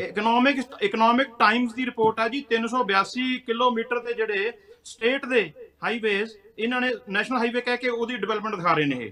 ਇਹਦਾ ਜਵਾਬ ਸੰਜੇ ਜੀ, ਇੱਕ ਮਿੰਟ ਇਹਦਾ ਜਵਾਬ ਲੈ ਲਈਏ ਸੰਜੇ ਜੀ, WhatsApp ਤੇ ਭੇਜ ਦਿਆਂਗਾ। ਤੁਸੀਂ ਸਟੇਟ ਹਾਈਵੇ ਨੂੰ ਨੈਸ਼ਨਲ ਹਾਈਵੇ ਡਿਕਲੇਅਰ ਕੀਤੀ ਜਾਂਦੇ ਹੈ। 100 ਕਰੋੜ ਰੁਪਏ ਕਿੰਨੇ ਸ਼ਹਿਰਾਂ ਦੇ ਇਕਨੋਮਿਕ ਟਾਈਮ ਦੀ ਨਿਊਜ਼ ਮੇਰੀ ਜਾਣਕਾਰੀ ਦੇ ਵਿੱਚ ਨਹੀਂ ਜੀ। ਠੀਕ ਹੈ, ਇਹਨਾਂ ਦੀ ਗੱਲ ਦਾ ਜਵਾਬ ਦੇ ਦਿਆਂ ਮੈਂ ਤੇਰਾ। ਇਤਿਹਾਸਕ ਮਹੱਤਤਾ ਉਹ ਇਹਨਾਂ ਨੇ ਖਤਮ ਕਰਤੀ ਆ, ਜਿਹੜੀ ਉਹ ਇੱਕ ਗਲੀ ਜਿਹੜੀ ਜਿਹਨੂੰ ਦੇਖ ਕੇ ਯਾਦ ਦਾ ਮੁੱਦਾ ਨਹੀਂ ਹੈ। ਠੀਕ ਹੈ, ਇਹਨਾਂ ਨੇ ਡਿਫੇਸ ਕੀਤਾ ਸਾਡੀ ਹਿਸਟਰੀ ਨੂੰ, ਸਾਡੇ ਹੈਰੀਟੇਜ ਨੂੰ। ਕੀ ਗੱਲਾਂ ਕਰਦੇ ਨੇ। ਔਰ ਜਿਹੜੇ ਕਿਸਾਨਾਂ ਦੀ ਡਿਵੈਲਪਮੈਂਟ ਦੀ ਗੱਲ ਕਰਦੇ ਨੇ ਯੂਪੀ ਚ ਦਿਖਾ ਦੇਣ ਕੀ ਕੀਤਾ। ਆਕਸੀਜਨ ਤੋਂ ਬਿਨਾਂ ਤਾਂ ਉੱਥੇ ਕਿੰਨੇ ਮੌਤਾਂ ਹੋਈਆਂ, ਲਾਸ਼ਾਂ ਗੰਗਾ ਚ ਤੈਰਦੀਆਂ ਰਹੀਆਂ। ਠੀਕ ਹੈ ਜਗਤਾਰ ਜੀ, ਅੱਜ ਦਾ ਮੁੱਦਾ ਨਹੀਂ ਹੈ। ਠੀਕ ਹੈ ਗੌਰਵ ਜੀ, ਆਖਰੀ ਸੰਖੇਪ ਗੱਲ, ਆਖਰੀ ਗੱਲ ਸੰਖੇਪ ਚ। ਬਸ ਮੈਂ ਤਾਂ ਇੱਕੋ ਗੱਲ ਕਹਾਂਗਾ, ਜਿਵੇਂ ਇਹਨਾਂ ਨੇ ਬੀਜੇਪੀ ਵਾਲਿਆਂ ਨੇ ਆਪਣੇ ਮੇਰੇ ਭਰਾ ਨੇ ਕਹੀ ਹੈ ਵੀ ਇੱਥੇ ਸਾਡੀ ਸਰਕਾਰ ਨਹੀਂ ਤੇ ਅਬਾਨੀ ਅਦਾਨੀ ਕਿਵੇਂ ਆ ਜਾਂਦੇ। ਇਹਨਾਂ ਨੂੰ ਲਾਲਚ ਦੇਣਾ ਚੰਗੀ ਤਰ੍ਹਾਂ ਹੁੰਦਾ ਹੈ ਭੋਲੇ ਭਾਲੇ ਲੋਕਾਂ ਨੂੰ। ਪਹਿਲਾਂ ਜਿਵੇਂ ਇਹਨਾਂ ਨੇ ਜਿਹੜਾ ਰਿਲਾਇੰਸ ਦਾ ਸਿਮ ਫ੍ਰੀ ਕਰਕੇ 6 ਮਹੀਨੇ ਤੇ ਬਾਅਦ ਚ ਅੱਜ ਉਹ ਸਭ ਤੋਂ ਮਹਿੰਗਾ ਹੈ, ਐਵੇਂ ਇਹਨਾਂ ਨੇ ਪਹਿਲਾਂ ਸਾਲ 2 ਸਾਲ ਕਿਸਾਨਾਂ ਨੂੰ ਵਧੀਆ ਰੇਟ ਤੇ ਗਰੀਬ ਕਿਸਾਨ ਜਿਨ੍ਹਾਂ ਦਾ ਗੁਜ਼ਾਰਾ ਨਹੀਂ ਹੁੰਦਾ। ਹਾਂਜੀ, ਸੋ ਉਹ ਗੱਲ ਹੈ। ਦੂਜੀ ਆਮ ਆਦਮੀ ਪਾਰਟੀ ਵਾਲਿਆਂ ਦੀ ਮੈਂ ਗੱਲ ਕਰ ਰਿਹਾ, ਇੱਥੇ ਜਿਹੜਾ 1000 ਰੁਪਇਆ ਦੇਣ ਦੀ ਗੱਲ ਕਰ ਰਹੇ ਨੇ, ਦਿੱਲੀ ਕਿਉਂ ਨਹੀਂ ਦੇ ਰਹੇ। ਇਹਨਾਂ ਦਾ ਅਰਵਿੰਦ ਕੇਜਰੀਵਾਲ ਜੀ ਦਾ ਆਪਣਾ ਭਾਣਜਾ ਐਂਟੀ ਕਰਪਸ਼ਨ ਬਿਊਰੋ ਨੇ ਗ੍ਰਿਫਤਾਰ ਕੀਤਾ, ਪਤਾ ਨਹੀਂ 110 ਕਰੋੜ ਦੀ ਠੱਗੀ ਦੇ ਵਿੱਚ ਪਤਾ ਨਹੀਂ ਕਿੰਨੇ ਦੇ, ਉਹ ਔਨ ਰਿਕਾਰਡ। ਉਹ ਜਿਹੜੀ ਉੱਥੇ ਹਿੰਦੁਸਤਾਨ ਟਾਈਮਸ ਤੇ ਆਪਣਾ ਟਾਈਮਸ ਆਫ ਇੰਡੀਆ ਦੇ ਵਿੱਚ ਖਬਰ ਆਈ ਸਪੈਸ਼ਲ, ਦੀ ਗੱਲ ਕਰਨੀ ਮਹਿੰਗੀ ਪੈ ਜਾਣੀ ਹੈ ਜੀ ਕਾਂਗਰਸ ਨੂੰ ਇਸ ਵੇਲੇ। ਹਾਂ, ਮਨੀਸ਼ ਸਿਸੋਦੀਆ ਨੇ ਆਪਣੇ ਰਿਸ਼ਤੇਦਾਰ ਨੂੰ ਜਿਹੜੇ ਸਮਾਰਟ ਸਕੂਲ ਬਣਾਉਣੇ ਸੀ ਉਹਨਾਂ ਤੇ ਕਲਾਕਾਰੀਆਂ ਕਰਨ ਦੀਆਂ ਸਿਰਫ ਕਲਾਕਾਰੀਆਂ ਕੀਤੀਆਂ ਨੇ ਸਕੂਲਾਂ ਦੇ ਵਿੱਚ, ਹੋਰ ਕੋਈ ਅੰਦਰ ਸਿੱਖਿਆ ਦਾ ਜਿਹੜਾ ਉਹ ਇਹਨਾਂ ਨੇ ਵਧਾਇਆ ਨਹੀਂਗਾ। ਸੋ ਪੰਜਾਬ ਦੇ ਲੋਕਾਂ ਨੂੰ ਜਿਹੜਾ ਗੁੰਮਰਾਹ ਕਰ ਰਹੇ ਨੇ। ਦੂਜੀ ਗੱਲ, ਮੇਰਾ ਭਰਾ ਇਹ ਮੇਰੇ ਵਾਂਗੂ ਸਿੱਖ ਹੈ, ਅਸੀਂ ਸਾਰੇ ਧਰਮ ਦਾ ਸਤਿਕਾਰ ਕਰਦੇ ਹਾਂ। ਪੰਜਾਬ ਦੇ ਵਿੱਚ ਦੱਸੋ ਮੈਨੂੰ ਵੀ ਸਾਡਾ ਹਿੰਦੂ ਸਿੱਖ ਭਾਈਚਾਰੇ ਨੂੰ ਕਿੱਥੇ ਖਤਰਾ ਹੈ। ਕੱਲ ਕੇਜਰੀਵਾਲ ਦਾ ਬਿਆਨ ਸੀ, ਪੰਜਾਬ ਮੇਂ ਹਿੰਦੂਆਂ ਕੀ ਜਾਨ ਕੋ ਖਤਰਾ ਹੈ। ਭਗਵੰਤ ਮਾਨ ਨਾਲ ਬੈਠਾ ਉਹ ਇਹ ਨਹੀਂ ਕਹਿ ਸਕਿਆ ਵੀ ਭਾਈ ਮੈਂ ਵੀ ਹਿੰਦੂ ਭਰਾਵਾਂ ਦੇ ਨਾਲ ਰਹਿਣਾ, ਮੈਂ ਸਿੱਖ ਭਰਾਵਾਂ ਦੀਆਂ ਵੋਟਾਂ ਲੈਣੀਆਂ ਨੇ। ਵੀ ਸਾਡੇ ਕੋਈ ਤੂੰ ਕਿਹੜੇ ਬਿਆਨ ਦੇ ਰਿਹਾ, ਕਿਉਂਕਿ RSS ਦੇ ਸਿਖਾਏ ਹੋਏ ਨੇ ਵੀ ਜੇ ਬੀਜੇਪੀ ਨਹੀਂ ਐਂਟਰ ਕਰ ਸਕਦੀ ਤੇ ਟੇਢੇ ਰਸਤੇ ਤੋਂ ਅਰਵਿੰਦ ਕੇਜਰੀਵਾਲ ਨੂੰ ਐਂਟਰ ਕਰਾਓ ਪੰਜਾਬ ਦੇ ਵਿੱਚ। ਪੋਲਰਾਈਜੇਸ਼ਨ ਤੇ ਕਲਰ ਡਿਬੇਟ ਕਰ ਸਕਦੇ, ਮੈਨੂੰ ਲੱਗਦਾ ਹੈ ਅੱਛਾ ਆਈਡੀਆ ਸੀ ਪੋਲਰਾਈਜੇਸ਼ਨ ਤੇ ਕਲਰ ਡਿਬੇਟ ਕਰਨਾ। ਅੱਜ ਦੇ ਮੁੱਦੇ ਤੇ ਯਾਦਵਿੰਦਰ ਗੋਲਡੀ, ਇਹਨਾਂ ਨੂੰ ਪੁੱਛੀਏ ਤੁਹਾਡੇ ਤੋਂ ਕਿਸੇ ਹਿੰਦੂ ਭਰਾ ਨੂੰ ਖਤਰਾ ਹੈਗਾ? ਜੋ ਤੁਹਾਡਾ ਪਾਰਟੀ ਦਾ ਸੁਪਰੀਮ ਕਹਿ ਰਿਹਾ ਪੰਜਾਬ ਮੇਂ ਹਿੰਦੂਆਂ ਕੋ ਖਤਰਾ ਹੈ, ਇਹ ਦੱਸੇ ਮੇਰਾ ਭਰਾ ਕਿਹੜੇ ਹਿੰਦੂ ਨੂੰ ਤੁਹਾਡੇ ਤੋਂ ਖਤਰਾ ਹੈ? ਠੀਕ ਹੈ ਗੌਰਵ ਜੀ, ਆਪਾਂ ਉਹੀ ਗੱਲ ਰਿਪੀਟ ਕਰ ਰਹੇ ਹਾਂ। ਠੀਕ ਹੈ ਗੌਰਵ ਜੀ, ਠੀਕ ਹੈ, ਸਾਡੇ ਕੋਲ ਸਮੇਂ ਦੀ ਬਹੁਤ ਕਮੀ ਹੈ ਅਤੇ ਅਸੀਂ ਮੁੱਦੇ ਤੇ ਵੀ ਰਹਿਣਾ ਚਾਹੁੰਦੇ ਹਾਂ। ਸੋ ਇਸ ਡਿਬੇਟ ਨੂੰ ਮੈਨੂੰ ਇੱਥੇ ਖਤਮ ਕਰਨਾ ਪੈਣਾ। ਮੇਰੇ ਸਾਰੇ ਗੈਸਟ ਦਾ ਮੈਂ ਬਹੁਤ ਧੰਨਵਾਦੀ ਹਾਂ, ਤੁਸੀਂ ਅੱਜ ਆਏ ਤੇ ਅੱਛੀ ਗੱਲ ਹੈ ਕਿ ਜਿਹੜੀਆਂ ਸਪੈਸੀਫਿਕ ਸਕੀਮਾਂ ਨੇ ਅਸੀਂ ਉਹਦੀ ਗੱਲ ਕਰ ਪਾਏ ਹਾਂ। ਲੇਕਿਨ ਅੱਜ ਦੇ ਡਿਬੇਟ ਦਾ ਮੈਨੂੰ ਲੱਗਦਾ ਹੈ ਸਭ ਤੋਂ ਇੰਪੋਰਟੈਂਟ ਗੱਲ ਇਹੀ ਸੀ ਕਿ ਅਸੀਂ ਦਰਸ਼ਕਾਂ ਦੇ ਸਾਹਮਣੇ ਰੱਖ ਸਕੀਏ ਕਿ ਜਿੰਨੇ ਵਾਅਦੇ ਹੋ ਰਹੇ ਕੀ ਇਹਨੂੰ ਡਿਲੀਵਰ ਇਹ ਪਾਰਟੀਆਂ ਕਰ ਵੀ ਪਾਣਗੀਆਂ। ਪੰਜਾਬ ਇਕਨੋਮਿਕਲੀ ਬਹੁਤ ਥੱਲੇ ਗਏ, ਇਹਦੇ 'ਚ ਕੋਈ ਸ਼ੱਕ ਨਹੀਂ ਹੈ। ਇੱਕ ਸੋਨੇ ਦੀ ਚਿੜੀ ਸੀਗੀ ਇੱਕ ਟਾਈਮ ਤੇ, ਉਹ ਹੁਣ ਨਹੀਂ ਹੈ। ਕਿ ਉਹ ਤੋਂ ਉਭਾਰਨ ਲਈ ਇਹਨਾਂ ਪਾਰਟੀਆਂ ਕੋਲ ਕੋਈ ਵੀ ਪਲਾਨ ਹੈ, ਕੋਈ ਰੋਡ ਮੈਪ ਹੈ, ਤੇ ਜੇ ਉਹ ਹੈ ਉਹ ਇੰਪਲੀਮੈਂਟ ਕਿਵੇਂ ਹੋਏਗਾ। ਉਮੀਦ ਹੈ ਅਸੀਂ ਥੋੜੀ ਮੀਨਿੰਗਫੁਲ ਗੱਲ ਤੁਹਾਡੇ ਤੱਕ ਪਹੁੰਚਾਈ ਹੋਏਗੀ ਤਾਂ ਕਿ ਕੁਝ ਦਿਨਾਂ ਜਦੋਂ ਤੁਸੀਂ ਵੋਟ ਪਾਉਣੀ ਹੈ ਤੁਹਾਨੂੰ ਵੀ ਸ਼ਾਇਦ ਸਮਝ ਆ ਸਕੇ ਕਿ ਇਕਨੋਮਿਕਲੀ ਜੇ ਪੰਜਾਬ ਨੂੰ ਰੀਬਿਲਡ ਕਰਨਾ ਤਾਂ ਉਹ ਕਿਹੜੀ ਪਾਰਟੀ ਕਰ ਸਕਦੀ ਹੈ। ਇੱਕ ਵਾਰ ਫਿਰ ਬਹੁਤ ਬਹੁਤ ਧੰਨਵਾਦ। ਤੁਸੀਂ ਸਤਿ ਸ਼੍ਰੀ ਅਕਾਲ।